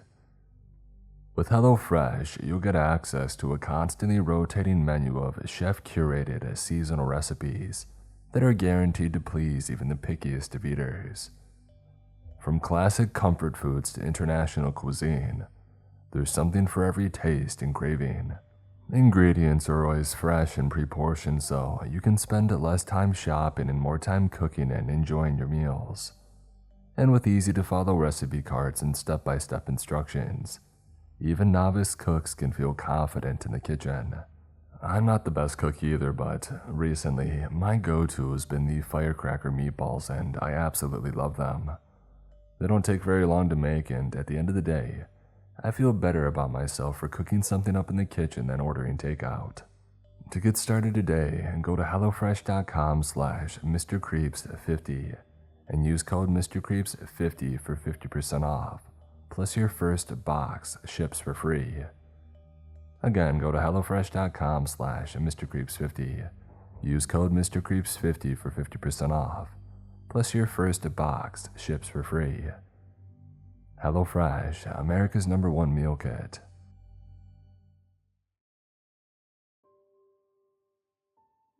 I always wanted to be a park ranger for as long as I can remember. Being out in nature, hiking, camping, and fishing, that was pretty much all I wanted to do as a kid. Once I realized that profession existed, it was my only career pursuit, and I trained for it like an astronaut going to outer space. Reading up on all the necessary qualifications, I learned that it was a pretty daunting undertaking in a lot of ways. To be a park ranger, you need to be an expert outdoorsman. You need to be physically strong and to have a good endurance. You need to be confident with firearms if you're working in an area with bears and cougars. And you need to have first aid training and a range of other certifications. But those hurdles didn't stop me. They inspired me.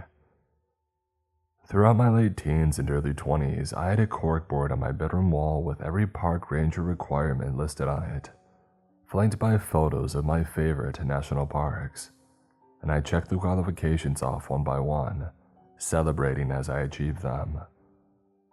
Living at home with my parents, I saved up every penny that I earned, with the goal of going to school for conservation enforcement, one of several programs geared towards people in my aspiring line of work.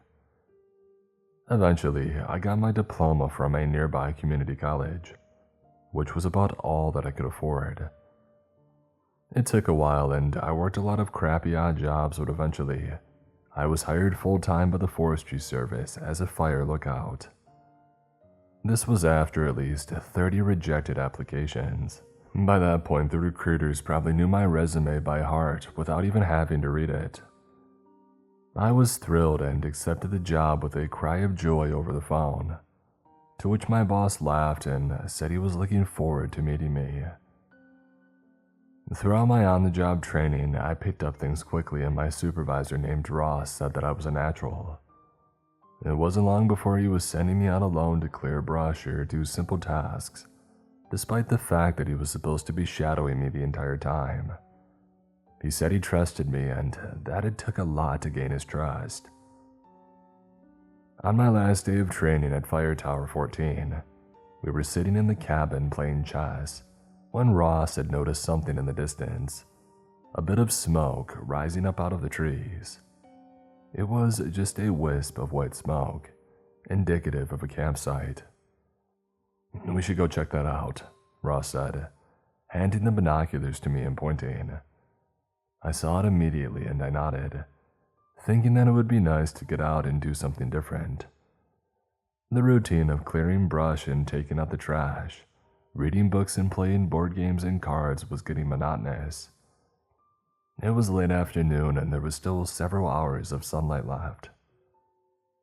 I grabbed my backpack and my rifle, filled my canteen with water and was about to set out, when Ross muttered something over my shoulder.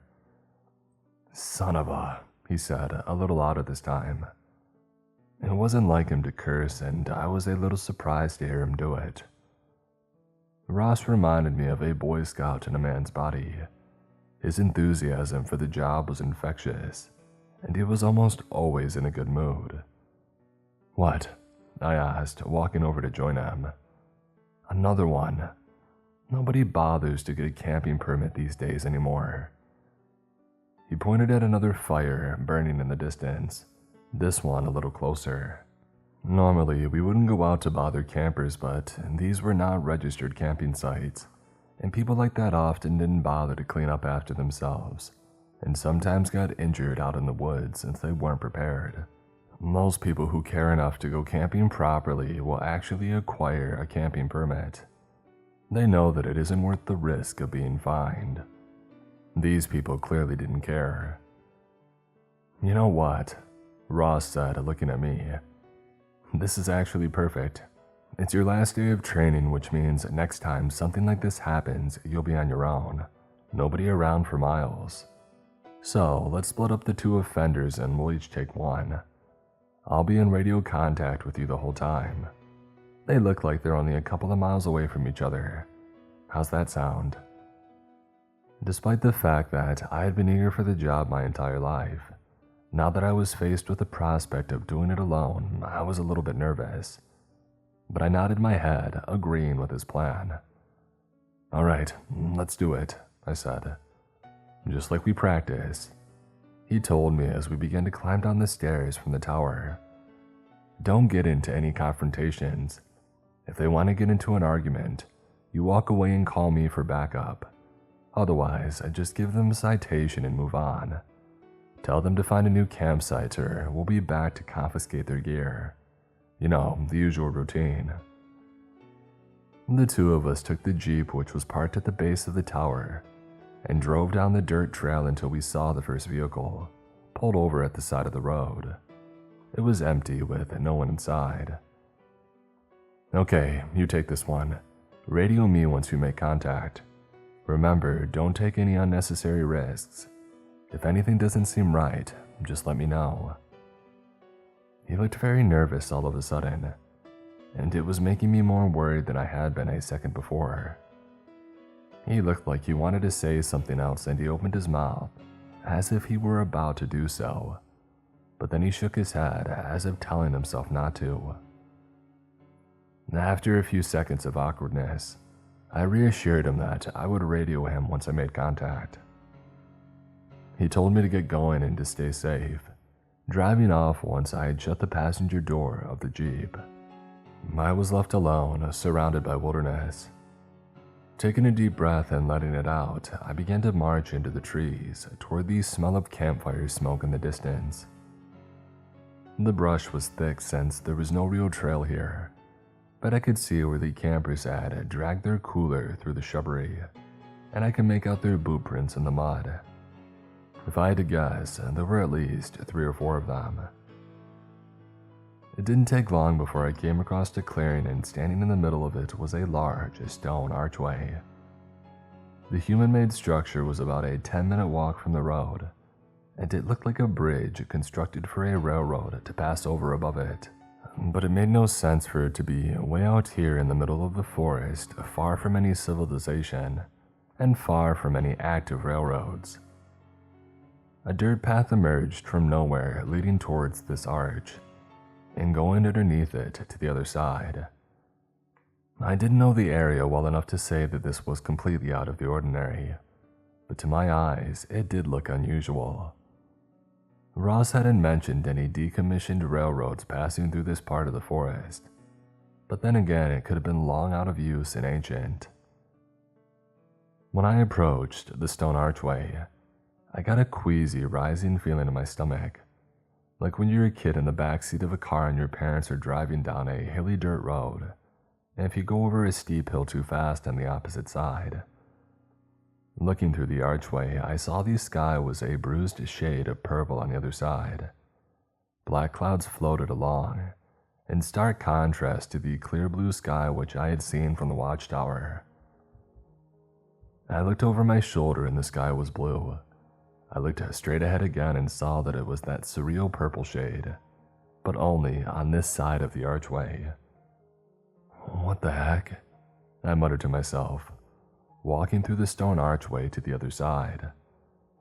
The moment that I did, my body broke out in pins and needles, as if every limb had fallen asleep for just a second, but then the sensation passed. I felt as if I had crossed over through some threshold into another world, but I convinced myself that I was just being foolish, letting my adrenaline get to me. This was simply a new and scary experience, being alone by myself out here, but I would need to get used to it fast. Steeling myself with a deep breath, I squared my shoulders and continued marching forward. The forest was still the same, but the sky was that dark purple shade, and I didn't understand why it would look like that. It was still a few hours until sunset, so it wasn't being caused by the sun's approach toward the horizon. It was something else. A forest fire, maybe. "Ross, come in, Ross," I said into my radio, which was clipped to my uniform shirt. There was a burst of static, but nothing after that. "Ross, status update, come in, Ross." Again, there was nothing. "Great, some backup you are." The forest swallowed me up again as I walked along the path until it had disappeared. Strangely, the woods were difficult to traverse in this section. Huge trees blocked my path, their low branches impossible to get around. I had completely lost the camper's trail, and I was starting to worry that I had lost my bearings altogether, so I pulled out my compass to regain my trajectory. When I looked down at the face of the compass, it didn't make any sense. It wasn't pointing in any one direction. Instead, it spun around in lazy half and quarter circles, reversing and changing direction constantly. And then it began to spin in a maddening arc, faster and faster, going in circles until the glass broke and the needle flew off into the sky, completely unhinged from the device. I heard it whiz past my ear like a stray bullet. Okay, that was weird. I tried to comprehend what was happening. What could cause a compass to do that? A strong magnet? That was impossible, though. All of this was impossible. I looked up at the sky and traced the bruised purple color, turning my head so I could see behind me. The violet shade now covered the entire sky, including behind me where it had been bright blue just minutes prior. What the heck was going on? I turned around and started back, my heart beating fast, my legs trembling and numb, feeling like blocks of wood attached to the waist. Had a nuclear bomb detonated somewhere? Was this the end of the world? Was that why the sky looked so strange now? I keyed the radio again, hoping that I would get a response from Ross as I blundered through the forest feeling sick. It felt like I was going to throw up. "Ross, come in, Ross," I practically screamed into the radio, but there was no answer. I began to run, picking up my pace. It was that archway. I should have never gone through it. I could tell that it was wrong. I could tell that it was evil. That feeling of pins and needles, that rising sensation in my gut. Every part of my body had been trying to tell me to not go through it, but I hadn't listened. I had heard stories before, read tales on the internet of back rooms and hidden interdimensional portals which led to places like this that shouldn't exist. Dimensions locked away through space and time and other mechanisms that we don't understand, which people stumble into and can't escape. Stairs that lead to nowhere but take a portion of your lifespan should you decide to climb them, causing you to disappear from your friends and family for untold lengths of time. People vanished in national parks all the time, and there was no explanation for it. At least, not until now. I pushed aside the brush and made my way out of the forest and into the clearing where the archway had been. My heart sank as I stared at the blank spot where it had been. The stone archway was gone. I stood there for a while just staring at the blank space where it had previously stood, but it didn't change the fact that the whole thing had vanished. I spun around in circles, thinking maybe that I had lost my way and gone off track. Maybe this was all in my head and I had only lost track of time. That was why the sky was purple and why I was having trouble finding my way back. I was entrapped in another dimension. I had just spaced out and the sun was setting. That was all that it was, and nothing more. I convinced myself this was true even though part of me knew that it wasn't. If I kept walking in this direction, I told myself, I would hit the dirt road eventually. I was sure enough of my bearings to know that the road lay in this direction, and I could simply walk back to Tower 14 once I had found it. Sure, Ross would be pissed and he would tell his bosses that I needed more training and that I wasn't ready yet. But that was okay. Maybe I wasn't. Despite all my years of getting ready for this day, maybe I was still just an amateur. With this new plan in mind, I kept walking straight back the way that I had come. I knew better than to push it when I had already lost my bearings, and not to mention my compass. The best bet was just to walk back to the safety of the road. The longer I walked, though, the more I began to realize what I had suspected deep down was true. The road was not there. Oh no, oh no, no. I muttered to myself as my progress came to a halt. It's not here. The road should have been here, even if I was slightly off course. I should have seen it by now, but it was nowhere to be found. Worse than that, the sky was getting dimmer with those horrible black clouds, covering up the patches of purple and filling them with malignant darkness. Ross, please come in. I yelled into the radio for what felt like the 100th time. A clap of thunder boomed overhead, sounding discordant and wrong to my ears. It was a bad imitation of thunder. A Foley artist still learning the ropes as he shook out a giant sheet of tin like a rug on cleaning day. It warbled and shook the ground, the reverberations lasting far too long afterwards. That was what did it. The sound of that alien thunder brought me over the edge of certainty, and I knew for sure in that moment what I had suspected all along. This wasn't the national park. This wasn't even Earth anymore. At least not my Earth.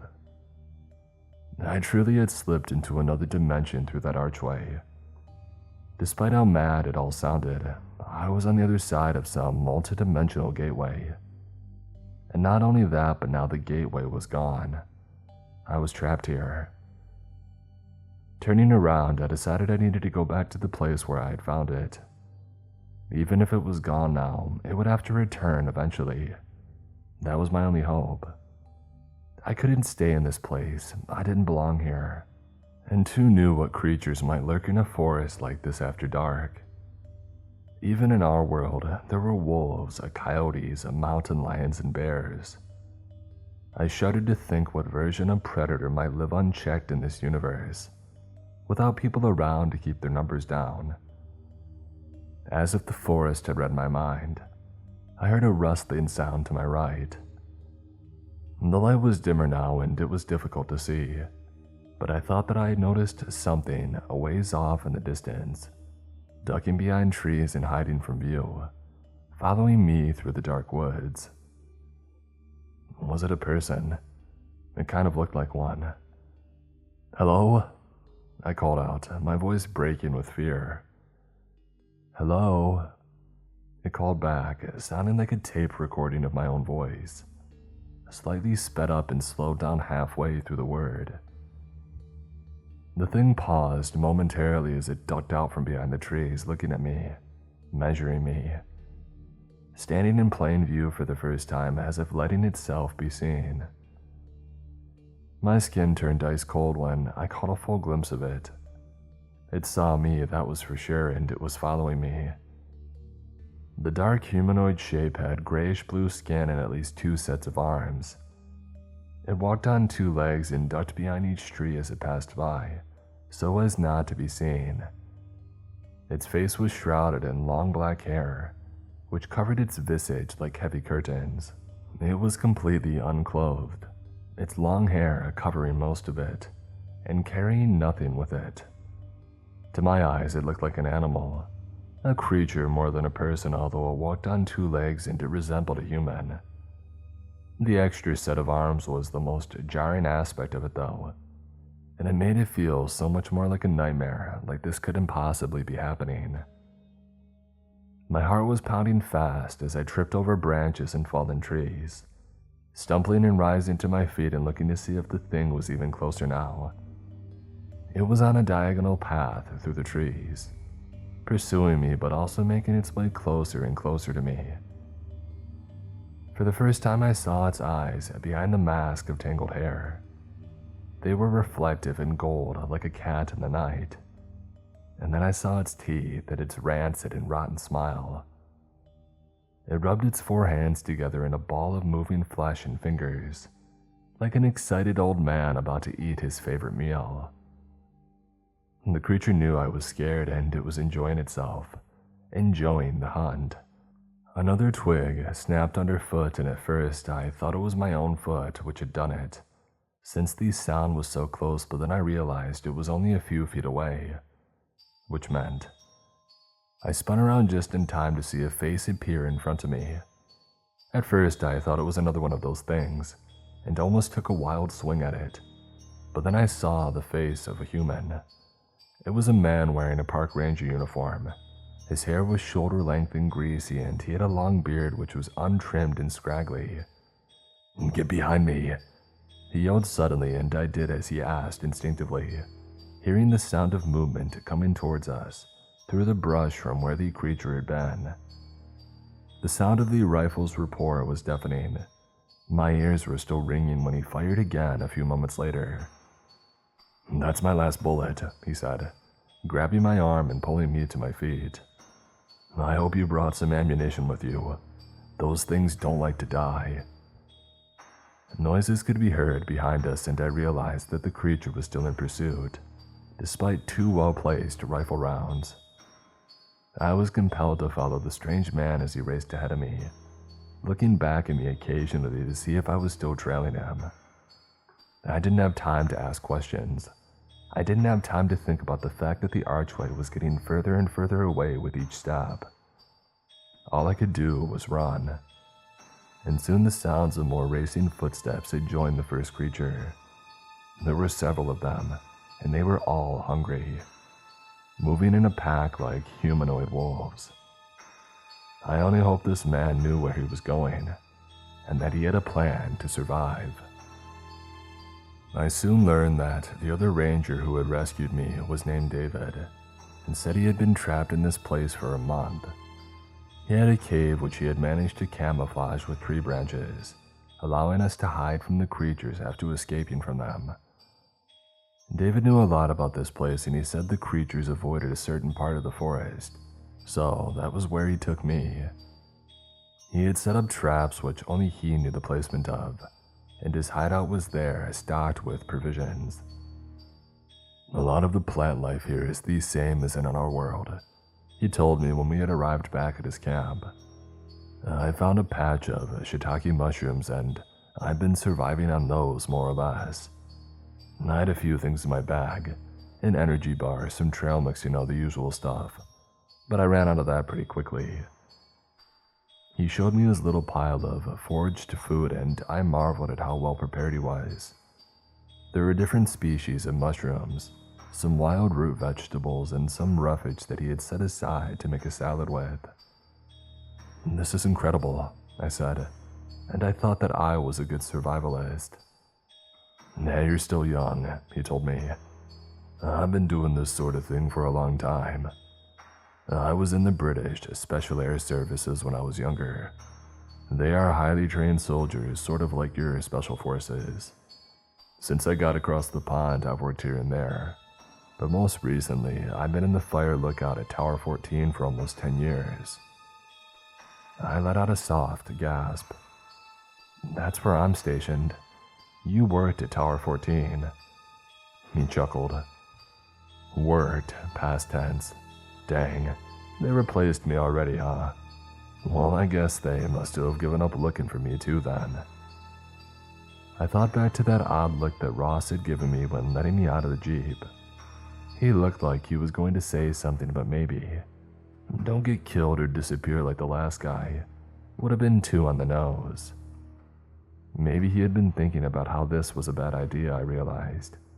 Maybe he was thinking we should go together. But instead, he had let me go alone.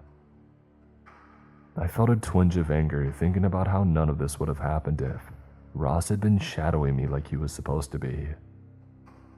"They're still looking for you," I said, not really knowing if that was true. "I'm sure they are. They wouldn't just forget about you.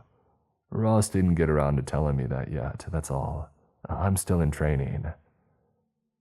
I didn't add that this was my last day of training, or that news of David's disappearance seemed to have been purposefully omitted from my orientation. David eyed me suspiciously but didn't say another word about it. "I was going to look for more mushrooms when I spotted you. It's too dangerous to go out again tonight, but tomorrow we'll check for the archway again, and I'll show you where I found them. I go back to that same spot every day and look for that arch. I can't believe I missed it."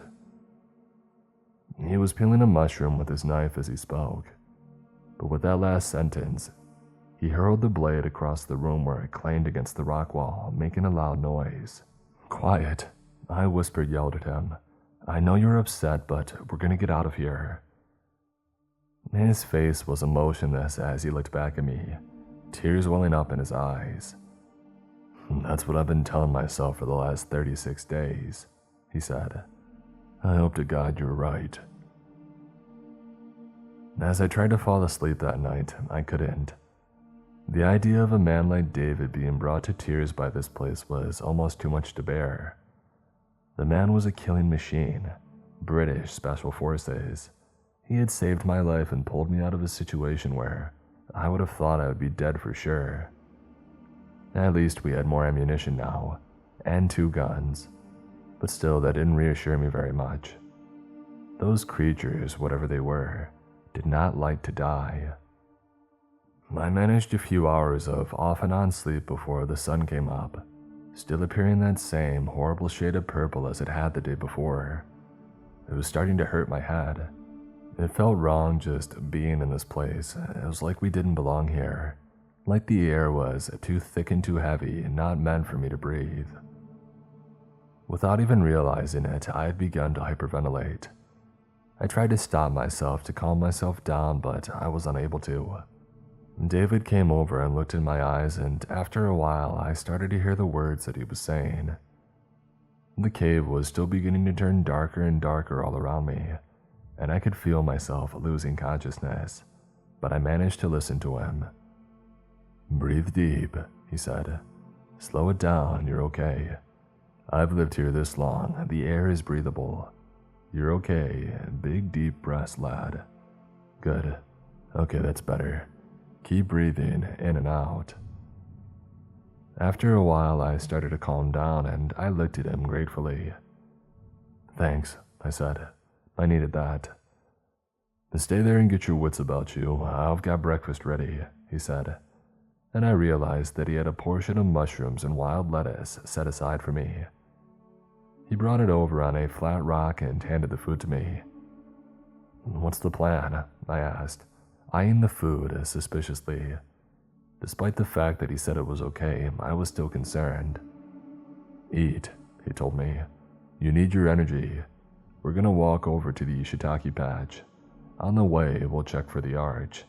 On the way back, we'll check again. That's all that we can really do. It's not safe lingering out there for too long. Those things, they can smell us.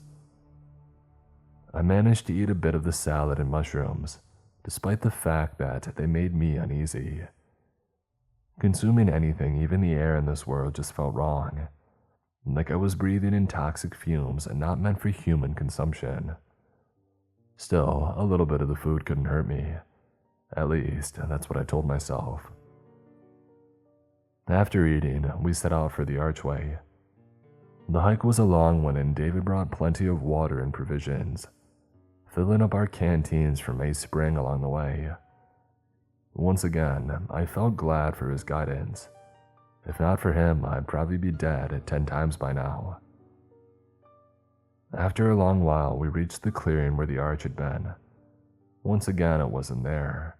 The spot where it had been was empty, but we all wandered over to it anyway. How can it just disappear? Be here one day and gone the next? I asked. David shook his head. How can any of this be possible? I wouldn't have believed it if somebody had told me. Would you? I thought about it for a few seconds. No, probably not. I would think they were crazy, or high, or maybe both. And yet here we are, defying all rational common sense.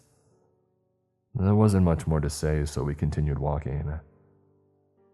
I tried desperately to ignore the feeling that I heard the sounds of rustling leaves behind us, as if there was someone following quietly and at a distance. Every time I looked back, there was no one there. Eventually, we had reached the shiitake patch. David told me to start picking the mushrooms quickly before the creatures found us. He said they were smart and they would send out scouts. So once they knew where we were, more would be gathered together and they would come back to hunt us like pack animals. The worst part was, they knew this was a favorite spot of his, so they would be ready for him. After a few short minutes of gathering mushrooms, David told me to wrap it up. Let's go, he said. There's no more time. Despite my fear, I couldn't believe what he was saying. We had just started and it had been such a long hike, and this amount of mushrooms would barely sustain us for a day. Come on, David, a few more minutes. I said let's go. He hissed at me, his face morphing into one of rage. I almost didn't recognize him. His color changed, going red, almost purple, and there was something else strange too. His chest seemed to spasm when he was angry. The fabric puffed in and out in a very odd way, like he was breathing much too fast. He caught me looking at him and calmed down slightly, then came over to me and grabbed my arm, dragging me away from the mushroom patch. I can see one, it's a little ways away at 6 o'clock. That means there's more. We need to start walking fast, don't run yet. Don't look. Don't let them know that we saw them. All of this he said while dragging me away from the patch, and I fought the urge to glance over my shoulder. But I did hear the distinct sound of movement now, coming closer, gaining on us steadily. Do you hear that? I asked, my heart pounding faster, my throat dry, my knees shaking. Quiet, he whispered angrily. I was silent for a few short seconds and the noises came closer and closer. Run, he screamed, and I began to bolt as fast as I could through the trees. A second later, I heard them all around us. They had surrounded us, they had been waiting. You're gone, David screamed from behind me, and I tried to get it ready while still running.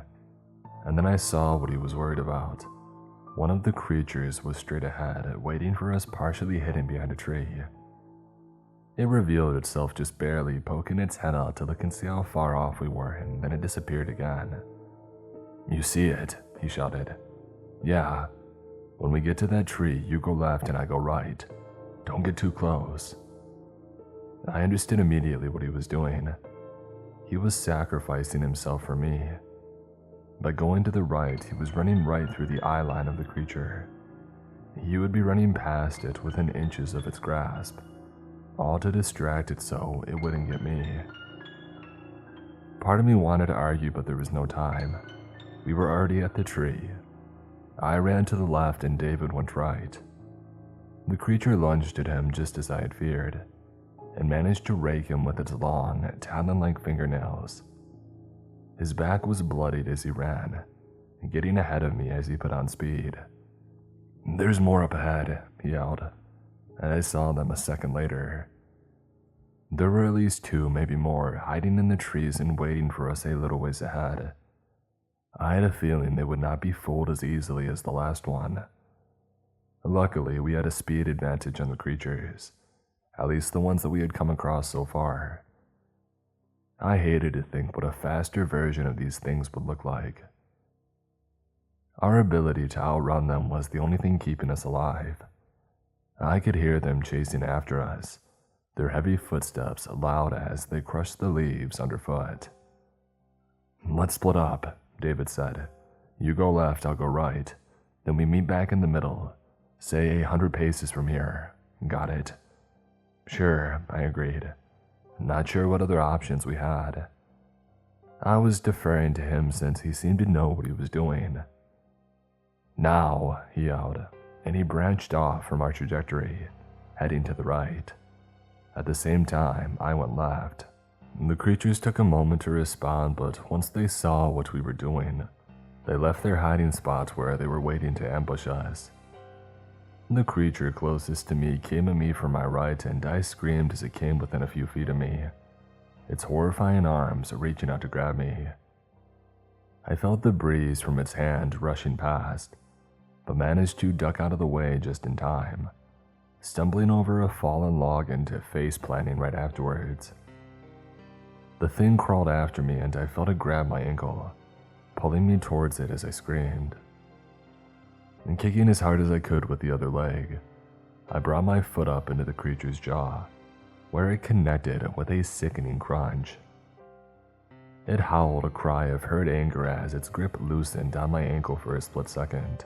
I attempted to wrench myself free, but it held on tightly. The thing was strong. I was about to kick it again when it grabbed my other leg and began to crawl in towards my face. Its oversized eyes widened with anticipation, drool pouring over its lower lip. The thing was about to eat me. As it unhinged its jaw like a python about to consume a deer, I remembered the rifle slung over my back. The thing darted its head forward toward my neck as if to start its meal with my jugular. The rifle was caught underneath my body weight. I was trying to rock side to side to pull it free while simultaneously shoving the thing away from me with my knees, kicking and bucking and doing anything I could to weasel my way from its grasp. Just as its teeth were about to snap shut around my windpipe, I managed to free the rifle. Using all of my strength, I pulled my knees back and kicked the creature in its chest, sending it reeling backwards for a half an instant. Just enough time for me to get a shot off. Boom. The blast echoed through the forest, exploding outwards from the barrel of the rifle. One moment the creature was there in front of me, and the next its head was gone, replaced by a crater jettisoning blood from the ruined remains of the creature's visage. I scrambled to my feet and ran, not looking back. After a long and harrowing run through the forest, I met up with David again. He looked even worse for wear than before. Whereas I had gotten away cleanly, he had been mauled by one of the creatures, just barely escaping with his life. He was bloodied and had gashes on his neck, his forehead, and both of his arms from defensive wounds. And worst of all, he had lost his gun in the process. And now we were down to only one weapon for defense and half the ammo. Eventually, we arrived back at the cave after a long run through the forest, barely escaping with our lives. David was in rough shape, and I helped him lay down in his bedroll. I went outside to find leaves or whatever possible to patch up his wounds, in the absence of bandages. I had a small first aid kit with me as well, which I brought everywhere, but it wasn't nearly enough for the injuries that he had sustained. I cleaned his wounds and packed the worst of them with gauze from my first aid kit, and then wrapped them with long leaves from the forest. David began pushing me away when I went to unbutton his shirt to tend to the wounds on his back. I told him to calm down, but he wouldn't stop resisting me. Eventually, I relented and told him to deal with the cuts himself. They wouldn't heal properly if he didn't do something about them. But he just closed his eyes and drifted off to sleep. The blood running from his wounds leaking onto the rock floor of the cavern while he snored. For the second night in a row, I couldn't sleep. I kept thinking about David and his injuries. He would be dead by the morning if I didn't do something. There was too much blood loss, and I couldn't understand why someone with his level of experience wasn't taking this seriously. Was he delirious? Suddenly, his snoring stopped. The cave was dead quiet and still in the darkness of the night. And then I heard a sound like rocks being moved, a shuffling of feet, bones creaking and cracking. There was a wet, sloppy sound, smacking lips and rending flesh. Someone pulling meat from bone and tearing gristle with sharp incisors. I peered into the darkness of the cave, looking in the direction of the sound, and my eyes slowly began to adjust. David was up and he was eating something in the corner of the dark cave. It looked like it was moving, a rat or a squirrel. He tore another bite of flesh from the writhing thing which had been moving in his grasp, and suddenly it was still again. The only sound was of him chewing. My eyes adjusted further, my heart pounding rapidly. David's shirt was off. He had treated his wounds after all. In the darkness, when I had been trying to sleep, my eyes closed. He had been busy dealing with his injuries. And I realized why he hadn't wanted me to see beneath his clothes. It all made sense suddenly. The twitching beneath his shirt when he got upset, the way that his color changed when he was angry. His face had turned red, almost purple like the sky. And beneath his shirt was the most obvious change of all. He took another large bite of whatever it was he had found scurrying in the cave, and with his 4 quickly moving hands, he pulled flesh from the bones and crammed more of the creature into his mouth.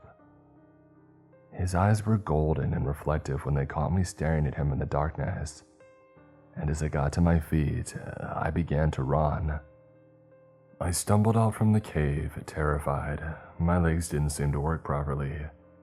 Everything around me was wrong, the colors, the shadows, the shapes of the trees, and the sounds of these singing birds sitting on their branches.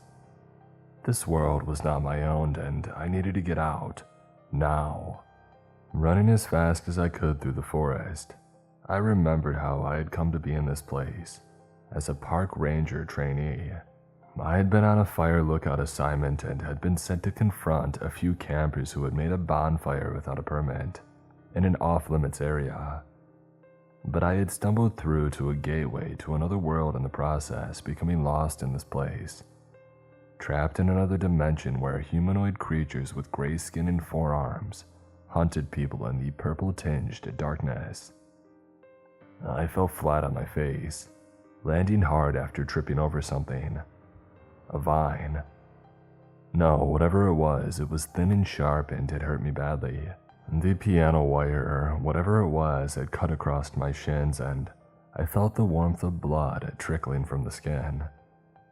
The traps. I had forgotten all about the traps that David had set, all throughout this part of the forest, to keep him safe from the creatures in this terrifying world. "Come back," I heard David yelling over my shoulder from the darkness. "It's not safe, you must come back." But I didn't listen. I scrambled back to my feet and began to run. My only thought was to get to that archway, the place where I had entered this world. The portal back to Earth had to be there, it had to be. David's voice could be heard receding into the distance behind me. I shuddered involuntarily, thinking about how I had seen him in the darkness of the cave, eating something like a rat or a mouse. Not only that, but his arms. His arms had been too many. There was an extra pair of hands working at the hairy flesh of the vermin that he had been eating. The bloody fur and the tearing sounds of him ripping chunks from the creature's body with his teeth were too much to think about. At first, I thought maybe he was lying to me from the beginning, and that he was from this place after all. Maybe he was born here and was trying to keep me trapped in this place. But the more that I considered it, the more I realized that idea didn't sit right with me. David was not a denizen of this terrible, violet-tinted world. No, he was from Earth. The way that he spoke, talking about Fire Tower 14, which he said he had worked at, proved that he was not from here. He was from Earth. My mind began to work out what this meant and came to the conclusion that being in this world had changed you over time. Being here, eating the foraged food and breathing the purple-tinged air, all of it was toxic to people from our world, and it caused side effects that were likely permanent. I only hoped that I hadn't been here long enough for a change to occur in me. I shuddered at that thought of an extra pair of arms splitting open the flesh of my abdomen and reaching out, grabbing anything they could to get their hands on. Hungry and desperate for food, for blood and flesh, and I needed to get out of this place. Running through the woods more carefully now, I lifted my feet high off the ground to avoid tripwires, and hoped that I wouldn't stumble into a spike-filled pit or some other death trap which David had planted. Before being hired as a fire lookout, David had served in the British military, a highly trained branch similar to the Special Forces in America. He was a deadly shot with a rifle, and I no longer had mine with me. I picked up my pace, hearing the sound of him coming after me through the forest. He was injured and that would slow him down, but he also knew this place far better than I did. He knew where the traps were located and how to avoid them, whereas I was just hoping to be able to find my way back to the archway. The possibility of getting lost forever in the wilderness of this strange world occurred to me briefly, but I tried not to think about it.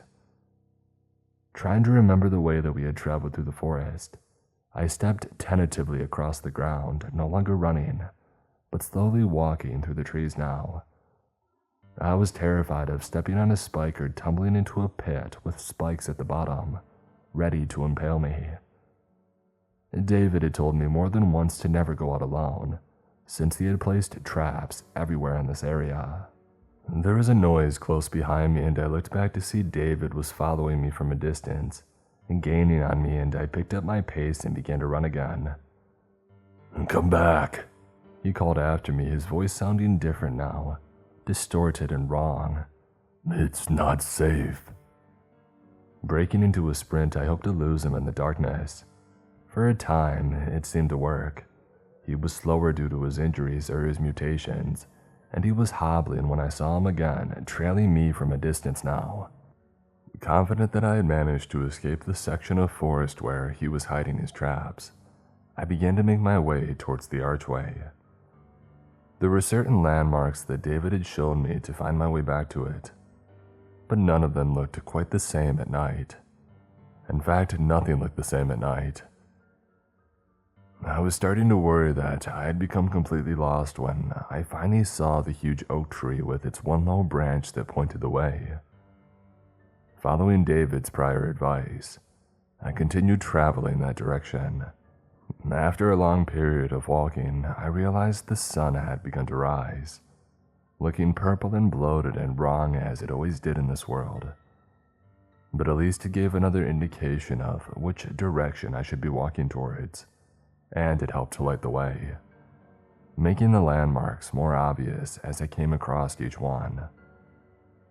Here was the babbling brook which I would follow for a little while, and there was the strange boulder that looked like a face. I felt a pang of regret at leaving David behind after he had saved my life, showing me how to survive in this world. But then I shook my head and reconsidered. No, I couldn't go back to that cave. Maybe he was eating rats now, but what if tomorrow he had developed a taste for my flesh? What if I woke up to find him hunched over me, eating my leg or my foot? No, going back was not an option. If David was still following me, there was no indication of it. I couldn't hear him chasing me anymore, and he wasn't calling after me. maybe because he was worried about alerting the creatures to his presence. The clearing where the archway had been was not far now. It was just another 10 minutes or so of walking, and I was just hoping it would be there this time. If it wasn't, I was completely unsure of what I would do. I had been trying not to think about that part of things, since the idea of the portal not being there was too much to bear. "Come back!" Somebody called out from the woods, suddenly startling me. It was David. At least it sounded like him. "It isn't safe." Another voice called out from my right, sounding sped up and then slowed down, like a tape recorder running low on batteries. Leaves crunched on the ground behind me and ahead of me. From all angles, there were voices calling out in distorted tones. "Come back. It isn't safe. Come back. It isn't safe." The more they said it, the more the words didn't sound like words anymore, but just strange alien noises. They mingled together in an echoing cacophony of sounds. My heart began to pound against my sternum like a jackhammer from the inside. My palms were sweating as I tried to lift my legs to run but realized that they wouldn't move. It was at that moment that I observed the fact that I didn't have my rifle, and it dawned on me for the first time that I had left it back at the cave, with David. And as that thought went through my mind, the trees and shrubs all around me began to rustle and sway, moving aside to reveal the gray, four-armed figures who had been lying in wait. If they know you like a particular spot, they'll start to wait for you there. They're adept hunters, and they know exactly the way to ambush someone. Trust me, I've seen it for myself. David had told me. Yeah, I thought bitterly. He had seen it firsthand with the rat in the cave, as he was turning into one of them, and he was becoming a pretty good hunter himself. The pack of creatures closed in on me from all angles, and I sucked in a terrified breath, unable to scream or run or do anything at all. It was hopeless, or so I thought. The blast of the rifle was deafening in the stillness of the forest, and I winced at the sound of it, as it took the head off the creature closest to me, which was about to grab hold of me. "Run!" David screamed from the trees, and this time I could tell very clearly that it was his voice. But at the same time, he looked different. He had left his shirt back at the cave, and the extra pair of arms in his abdomen were plainly visible now, and I could see that they were holding the rifle, with 4 hands moving rapidly. David reloaded the gun in a fraction of the time, then had the sights up to his eye again, and he was ready to fire. I did as he asked, trying to pry my eyes away from the horrifying image of what was happening. The creatures were abandoning me to go after the bigger threat, and I saw them stomping through the brush towards him as he fired the gun again, taking off the top of one of their skulls in a bloody spray. A chunk of gray brain matter landed on my cheek, and I brushed it off in disgust. Getting to my feet, I began to run, but one of the creatures had stopped me. The one that David had just shot was still somehow alive and grabbing onto my leg, digging its talon-like claws into the flesh of my ankle, gritting its teeth and staring at me with a brainless, evil hunger. I screamed and howled in pain, turning around and using my other foot to stomp on the thing's face. As it spit out broken teeth, it smiled at me, squeezing and digging its nails in deeper until I could feel blood pouring out and soaking the fabric of my sock. "Come back," it croaked in David's voice. Finally, I stepped on the thing's arm, wrenching my leg free from its grip. It was like the thing felt no pain at all, as it was immediately trying to come after me again with its other good hands. It was like all that it desired was to cause pain, but felt none of its own. Trying not to think about that, I turned away and began to run, limping on my one injured leg, ignoring the pain as I broke into a sprint. And just as I got out of sight from David, I heard him cry out in anguish.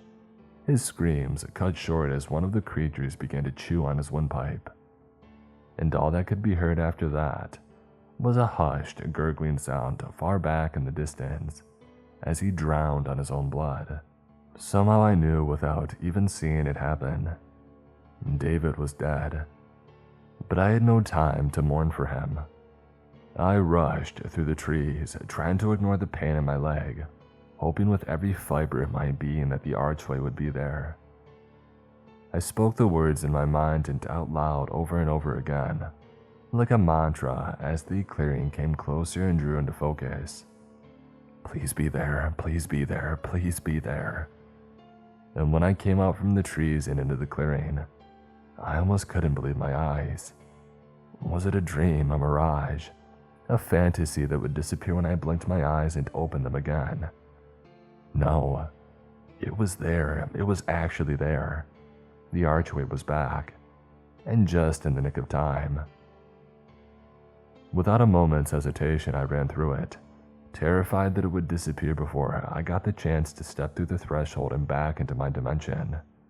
Like a man terrified of elevators and worried the box would drop out at any second, I leapt through the archway and back into the glorious golden sunlight of our world.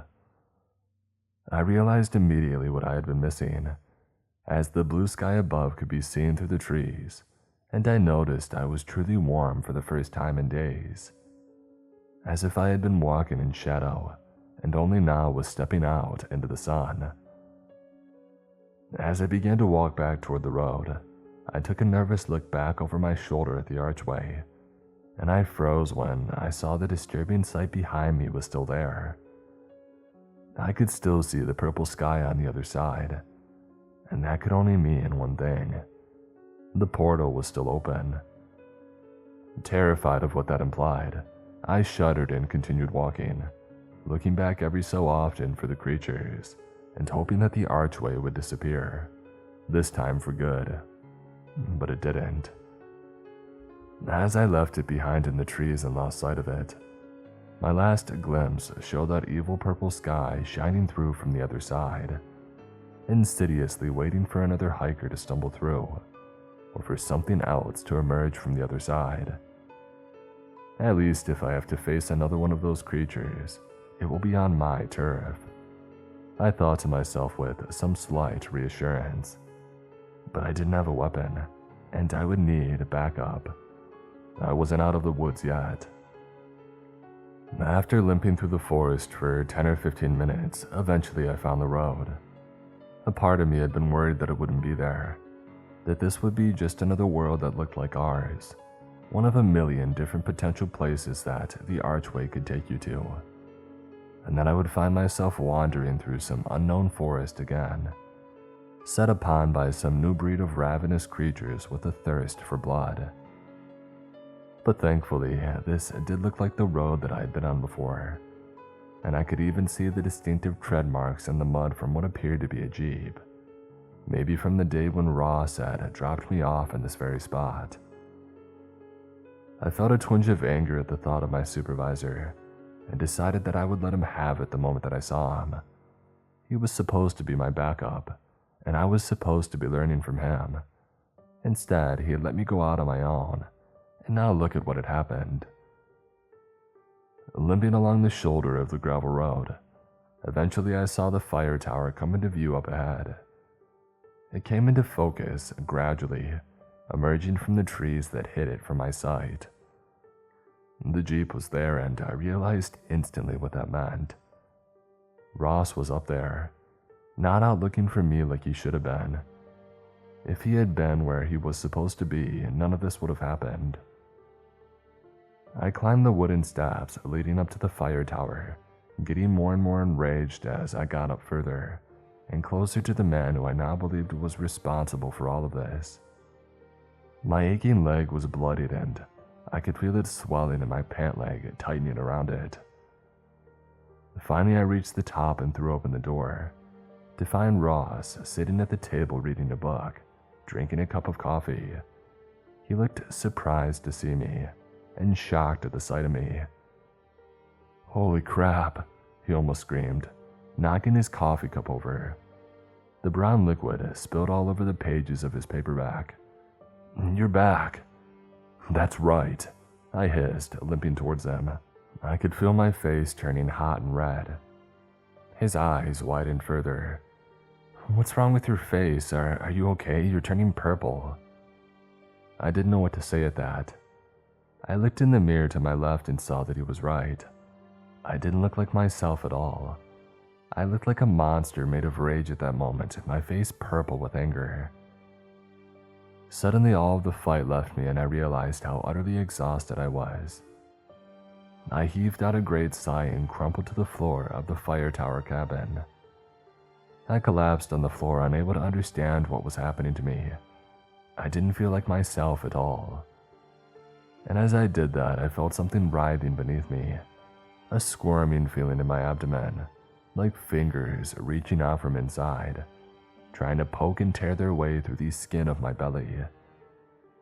I screamed, pulling up my shirt and clutching my abdomen, feeling the skin for a bulging pair of hands or a face, picturing the movie Alien. But there was nothing. No indication of anything growing or mutating inside of me, except a slight tingling there, like fingers gently brushing up against my skin from the inside, tickling me very lightly. No, I said aloud, still clutching myself tightly. Dude, what happened to you? Ross asked, looking at me with grave concern. You've been gone for 2 days, and now you come back screaming and grabbing at yourself. Your face just went purple as an eggplant. It was like you had shock for a few seconds and now it's back to normal again. Tell me please, because I am genuinely concerned. What happened to you out there? I took a few seconds before answering. I honestly didn't know what to say, until the words began spilling out of me. The same thing that happened to David, that's what happened to me. There was a delayed reaction as it took several seconds for him to register the name. But then he did, and his jaw dropped. How? Where did you hear that name? How do you know about David? I met him, I said, and was about to continue when I heard a sound from beneath the fire tower. It sounded like somebody was coming up the stairs. I shot up to my feet, my eyes darting around the room. Where's the rifle? You need to get your rifle now. Ross didn't know what to make of it at first and was about to question me, but then the look on my face seemed to convince him. He ran over to the gun rack on the wall and pulled on his rifle. Checking to make sure that it was loaded, he took the safety off. Is that David? He asked. I shook my head no. What did you get us into exactly? He asked nervously. But before I could respond, there was someone at the door. There was a sound of scratching, long nails against the wood as scraping it, and there was a distorted gray face at the window looking in at us. Come back, it demanded. Ross held the scope up to his eye and got ready to fire at the door, but then the footsteps began to recede, going back down the stairs. What the heck was that thing? Ross asked, lowering his gun. I tried to gather my thoughts, trying to figure out how to explain it all. Those things are deadly, and they're not from this world. They're smart and they're almost impossible to kill. Right now they're retreating, gathering reinforcements, assembling a hunting party. How can you possibly know all of this? I led him outside and pointed down at them below. They were going back for more of their own kind, to bring them into our world. As I looked down from the lofty fire tower, I could see them moving quickly into the forest. Some were going back towards the archway, but not all of them. They were planning on staying here, making this their new home. After all, there is an abundant food supply, and no real reason to leave. I tried to sum up what had happened as well as I could in such a short time. It was difficult for him to believe, but the proof had been right in front of him. The monster had been right outside the fire tower, and we had seen more of them below us. There was no way to fake that. We needed to do something fast. Okay, assuming you and I haven't lost our minds and just hallucinated whatever those things were, I'll take your word for all of this. So what are we going to do? My supervisor asked reluctantly. I considered this for a few long moments. How much gas do we have between the generator and the Jeep? His eyes went wide after he realized why I was asking. For a while he didn't answer, but then he nodded his head and waved for me to follow him. Enough, he said, as I followed him down the stairs. There's enough. You might have heard about the wildfire on the news. It was a big one. There was speculation that it was caused by hikers or careless campers, but the real reason why the blaze started was never truly discovered. No one would have guessed it was set by 2 rogue park rangers and fire lookouts, no less. The forest fire spread and took out a lot of homes, but everybody who lived in the area made it out alive. Thankfully, no one died. I don't know how I would have lived with myself if they had. I was fired from park ranger services after what had happened, as was Ross.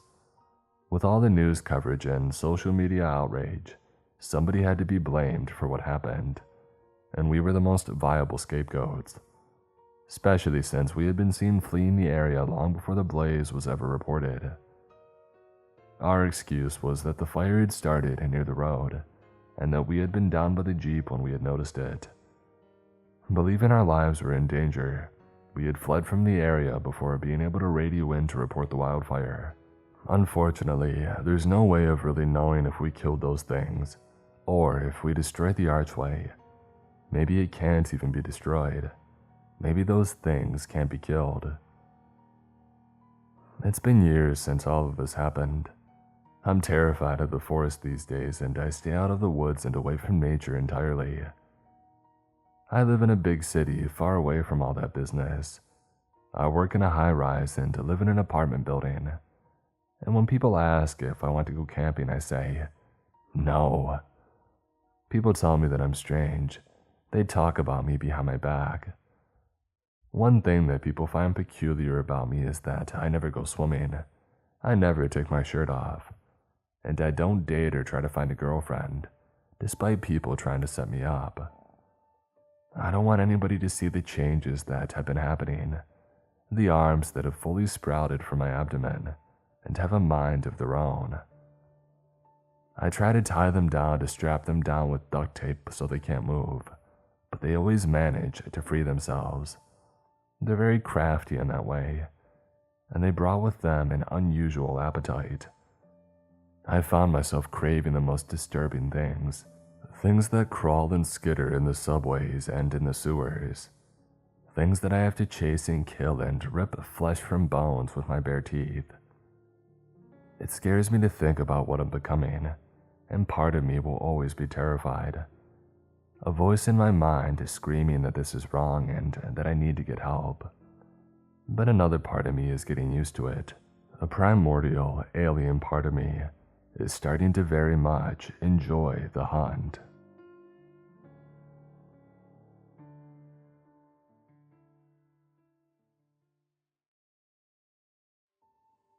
When I was 11, I started taking singing lessons. I had wanted to for a long time, but my parents had never been able to afford them. Thankfully, I would end up receiving them for free when I met Mr. Vespers. My childhood home was located on the outskirts of a larger town, where houses were few and far between, surrounded by intermittently dense woodland. We had a garden where I could often be found entertaining my younger siblings.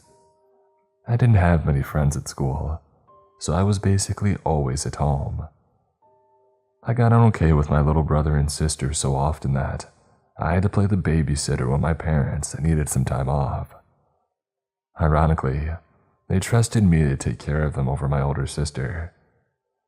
I was just doing that when Mr. Vespers first happened upon me.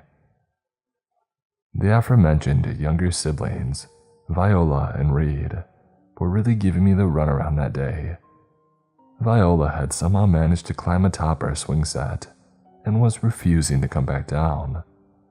She laughed and kicked her little legs, skillfully wrapped around the wooden bar from which the chains connecting to the swing seats hung. I didn't care to compliment her on it. All I could think of was how much trouble I would get into if she fell down and got hurt. Soon enough, she realized that she was in a position of great power up there.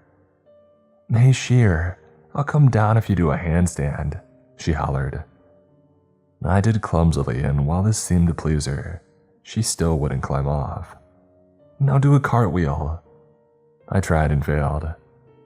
Reed, who was sitting beside us on the blue roof of his little white playhouse, clapped nonetheless.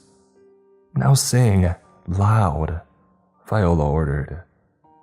Knowing that there was no disobeying her, I filled my lungs with air and began.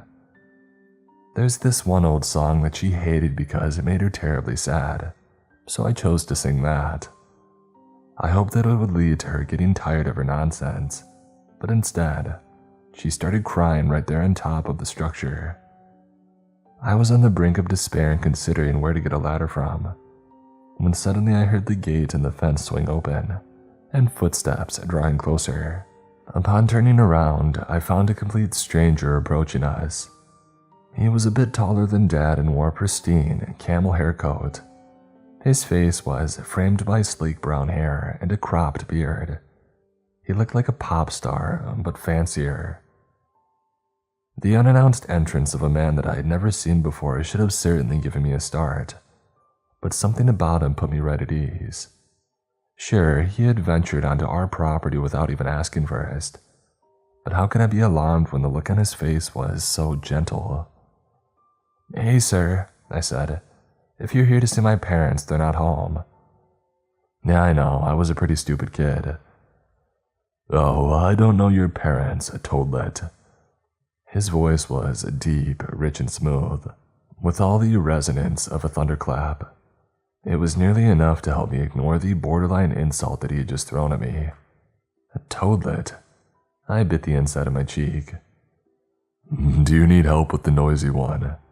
He stepped right up to the swing set, grabbed Viola and cautiously removed her from the bar, before whirling her around once, causing a smile to reappear on her face, and then he lowered her safely back to the ground. "Thanks, sir," I said.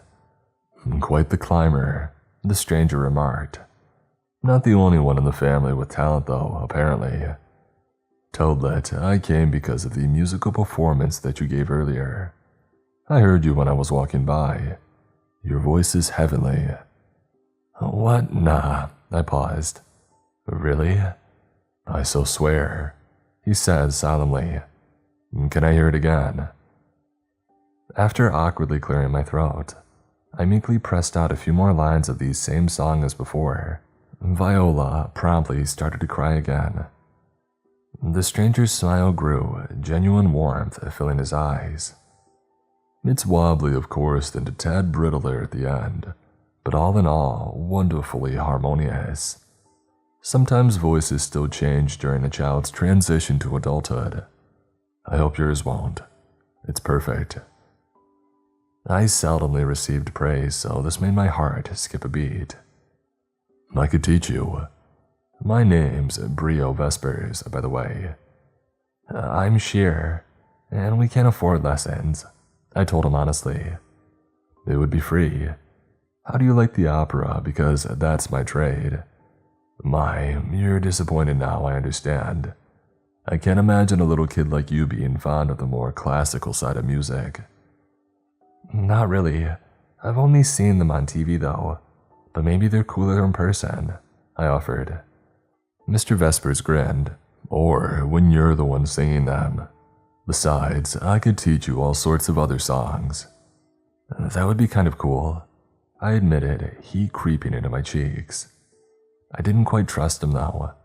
Despite the odd feeling of safety that he somehow conveyed, I wasn't completely blind to how sketchy this was. "You're gonna have to talk to my parents." "When are they due to be back?" "An hour or two," I shrugged. "I guess you can wait here." "I'm in no hurry," Mr. Vespers said agreeably. "You should sing," Reed piped up. "You are a real singer, no? I want to hear." "Operatic bass, yes," the stranger confirmed steadily. Reed obviously had no clue what that was, but he started clapping wildly nonetheless.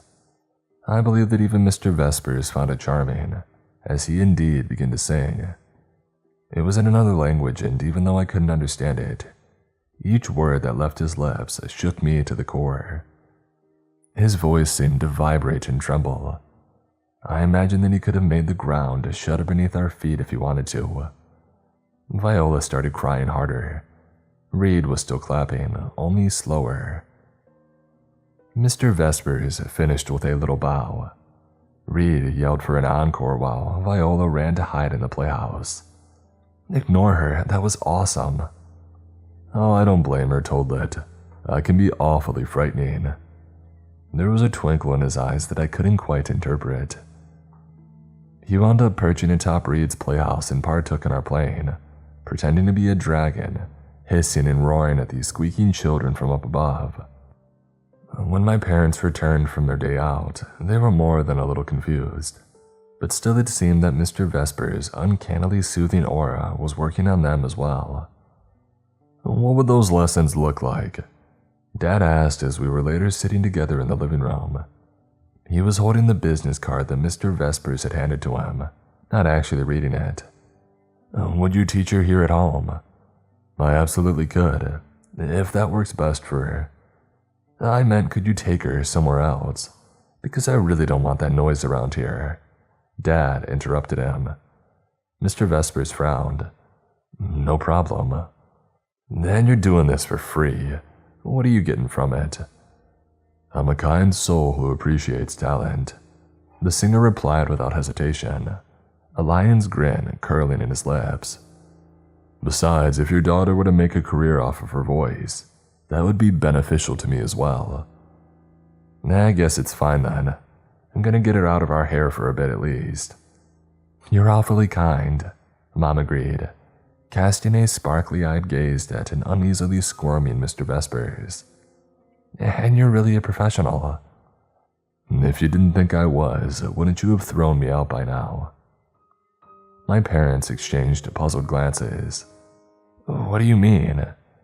Never mind. From that day on, Mr. Vespers became a firm constant in my life. He would pay us house calls every other day.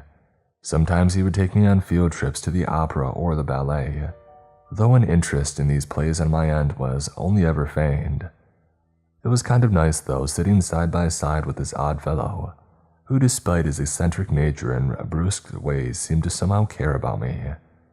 He paid for my tickets, intermission snacks, and post-show meals of my choosing, trying so hard to excite me for the plot and the history of works such as Tasca, Diwakia, and La Travita. To me, they were all either dreadfully boring or depressingly dark, and it didn't help that the screens on which these subtitles were shown sometimes merely displayed the Windows error message. His biggest success on that front was to get me semi-excited over Die Zauberflöte. I told him the music was sort of catchy and he was smiling over at that all night.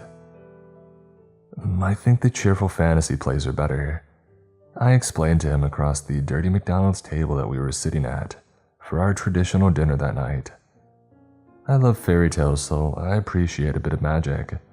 Plus all the others are just so sad. I want something. I fumbled for words. Life-affirming, Mr. Vespers offered, and I nodded eagerly. Well, he went on, that's an understandable preference, but all things considered, aren't you kind of drawn to dark themes? I mean, sometimes. I guess I like creepy myths and horror stories, but no sad stuff. Told that to please close your mouth when you're chewing.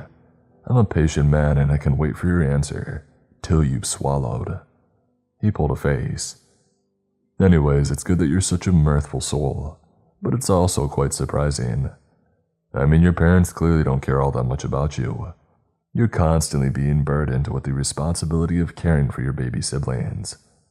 They're not babies, I contradicted him, and Mom and Dad do care. They just don't show it sometimes. It's okay though, they have a lot of work on their hands because of us.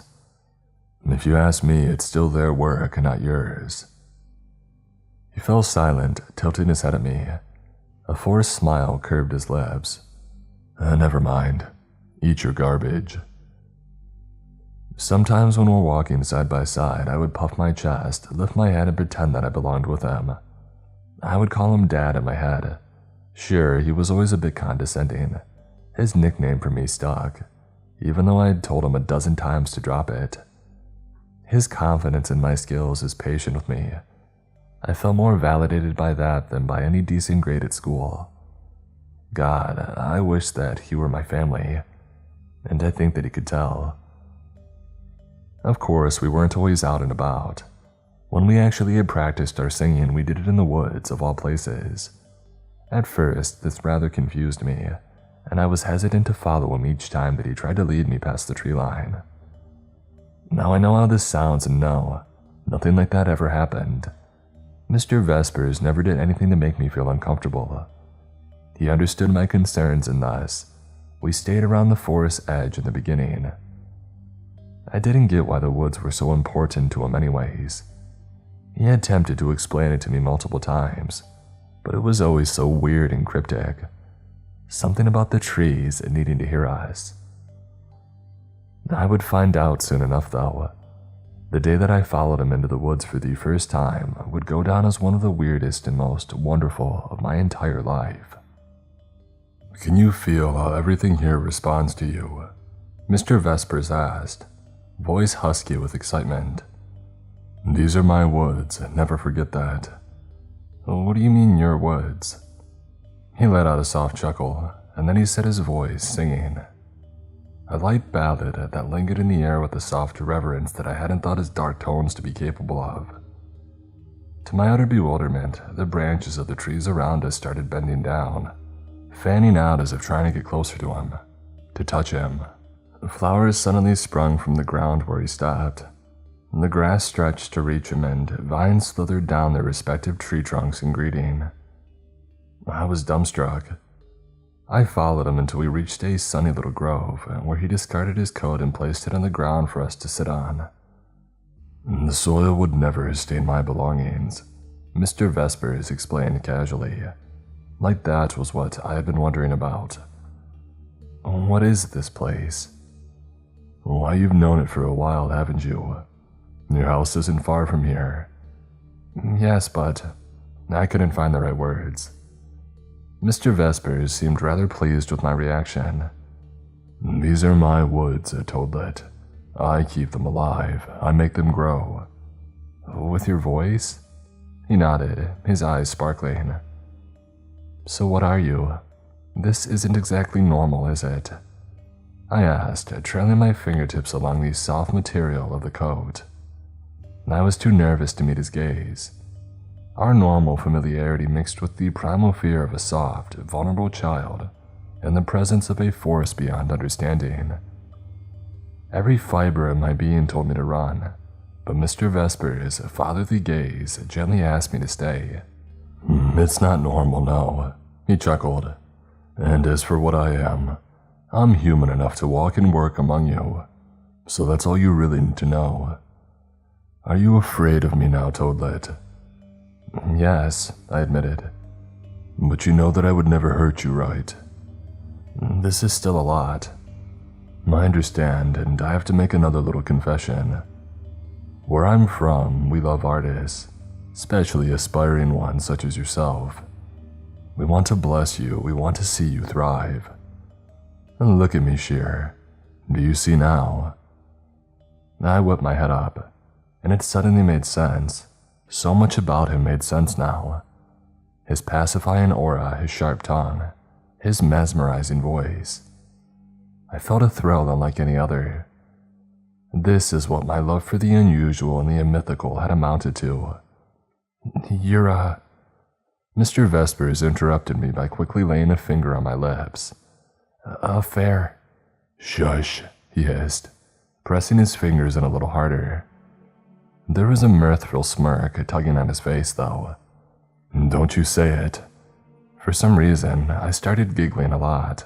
This made Mr. Vespers laugh too. "Don't you say it, you hear?" "Why not?" I gritted out. "It's so cool." "Sure, you little freak," he snickered, finally removing his hand. "So you're not afraid anymore, huh?" "No," I answered steadily. "Still want me to teach you?" "Absolutely." So that's how we carried on.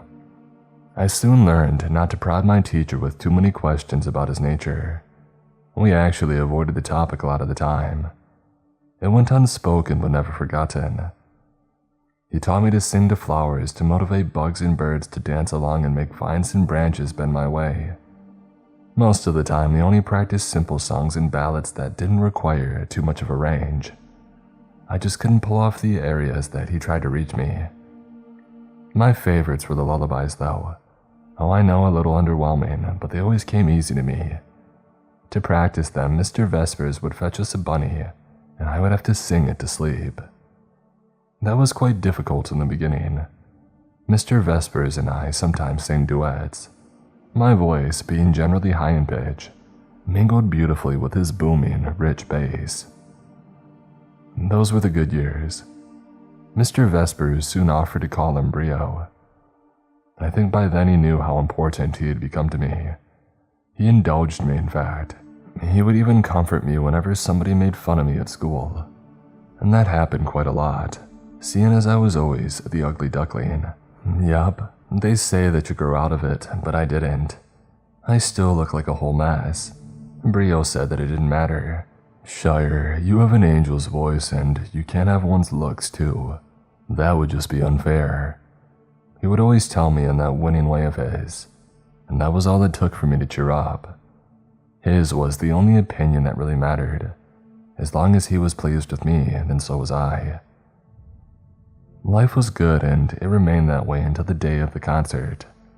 When Brio had asked me to sing in front of some of his friends, I was flattered. He had sort of let on that the people listening wouldn't be normal. I assured him that I would be on my best behavior, and he said that he knew. The concert was in the woods on a lovely afternoon in early fall. The leaves had already started to turn brown, but the air was still pleasantly warm and rich with the scent of dewy grass and flowers. When Brio led me to the location of the concert that day, the audience had already arrived. 6 people were lounging in the shade cast by the tall trees around us. They greeted Brio with hugs and handshakes, and examined me in the same interest that an entomologist might regard a newly discovered bug with. "So you're the little lady that we've been hearing so much about," a remarkably tall and pale woman said as she gently took my hand in hers. "What's your name, sweetheart?" I was about to respond when Brio cut me off. "You may call her Toadlet like I do. She has no obligations towards you. You don't need to know her name." The woman smiled frostily. "I have no ill intentions towards the child." "I believe you, but I'm afraid that I must insist," Brio replied with a strained grin, bending down to whisper into my ear that he told me, "I'm just being careful, no need to worry." "I thought they were your friends. Why do you need to be careful?" I asked in a low voice. "The concept of friendship is flexible where I come from. Still, you don't have to be alarmed. Just sing and give it your all." We had prepared several pieces for this esteemed crowd, among them the Ballad of Tam Lin, El Kunig, which by the way was what Brio had sung the first time that we had met, though my rendition of it was hardly comparable, and Greensleeves. They were incredibly well received, but more than any of the applause, I appreciated how my teacher was beaming with pride. "Well?" he asked loudly, turning to face the audience with a smug grin. "Is she all that I talked her up to be, or what?" "She certainly is," one of the gentlemen replied, paying me a nod. "She would do nicely at court someday." "Court?" I inquired. Brio waved me off. "That'll be her decision to make when she gets older. For now, I want you to omit mention of the court and of the king and queen. Let's cherish her art for what it is and not pressure her with future prospects," he commented pointedly. Despite this, I was already getting kind of excited. Court, king and queen. I had an inkling of what they were talking about. The tall woman, too, appeared to be impressed. Knowing that she was about to give praise, I looked at her expectantly. "Why, she's perfectly adorable. A trill like a bird's. How can she go from such a cheerful warble to these sorrowful tones she treated us when presenting Greensleeves is beyond me. You are a great teacher, Brio. Then again, I bet she's drawing from experience as well." Tell me, Toadlet, have you ever experienced heartbreak? Not melancholy, not gloomness, but true, genuine heartbreak. She leaned forward, a glint in her eyes. Brio frowned in confusion, eyes darting between her and myself. I wasn't sure if I was supposed to answer or not. The woman's stare made me nervous, though. I had to say something, and I had to break this alien silence. No, ma'am. She smiled that same icy smile. It widened when she turned to face Brio. Well, I think your student is a wonderfully talented young lady. With a little more training, she'll surpass you in no time. I believe she already has. Her voice is so youthful and lively.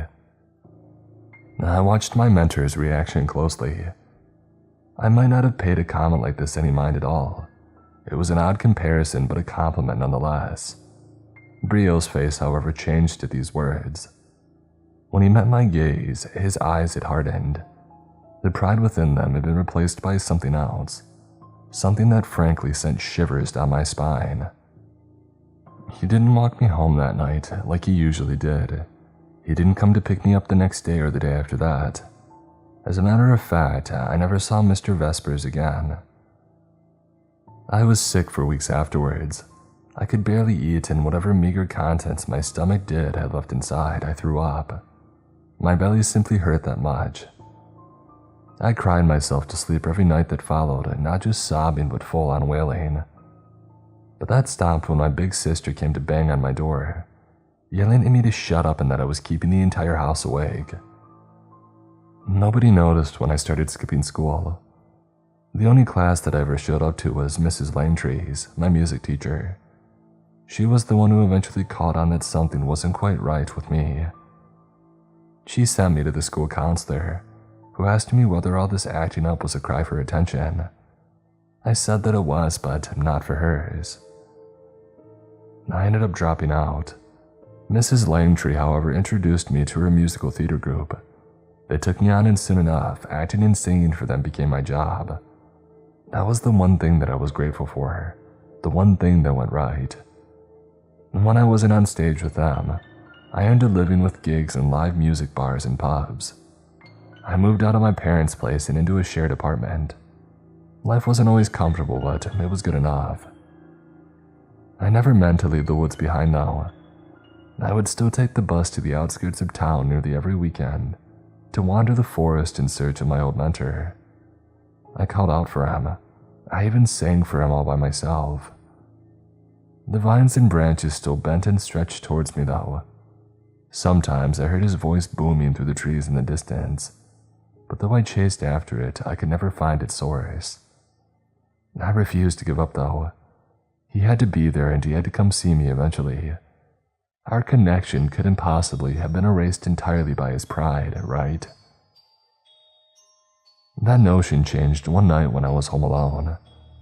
I had visited the forest earlier that same day and was now wallowing in my disappointment once again. I had been fixing myself a snack in the kitchen when the sound of glass shattering had me whirl around. I was instantly on high alert, grabbing both my phone from the counter and a large kitchen knife, just in case. The weather outside was frightful, so there was a possibility that a window had been somehow broken by the storm. I had a bad feeling about it, though. The noise had come from my own bedroom, I was sure of it. I drew closer to the door with bated breath, my legs moving much slower than I wanted them to. My knees felt like jelly, and I was only being paranoid, I told myself. Pulse throbbing in my ears, I reached for the door handle. That same moment, the door flew open and a figure lunged at me, knocking me down. My head connected painfully with the hardwood floor, and I let out a sharp scream. I found myself face to face with a young, watery-eyed man. Before I could make a sound, he had wrapped his fingers around my throat, hesitantly starting to apply pressure. Panicking, I started thrashing around, frantically trying to stab him with my knife, but failing to land a hit. "Stop struggling, please," the boy gritted out, struggling to keep his grip on my neck. "Let go," I whimpered, horrified at feeling the strain of not being able to breathe in.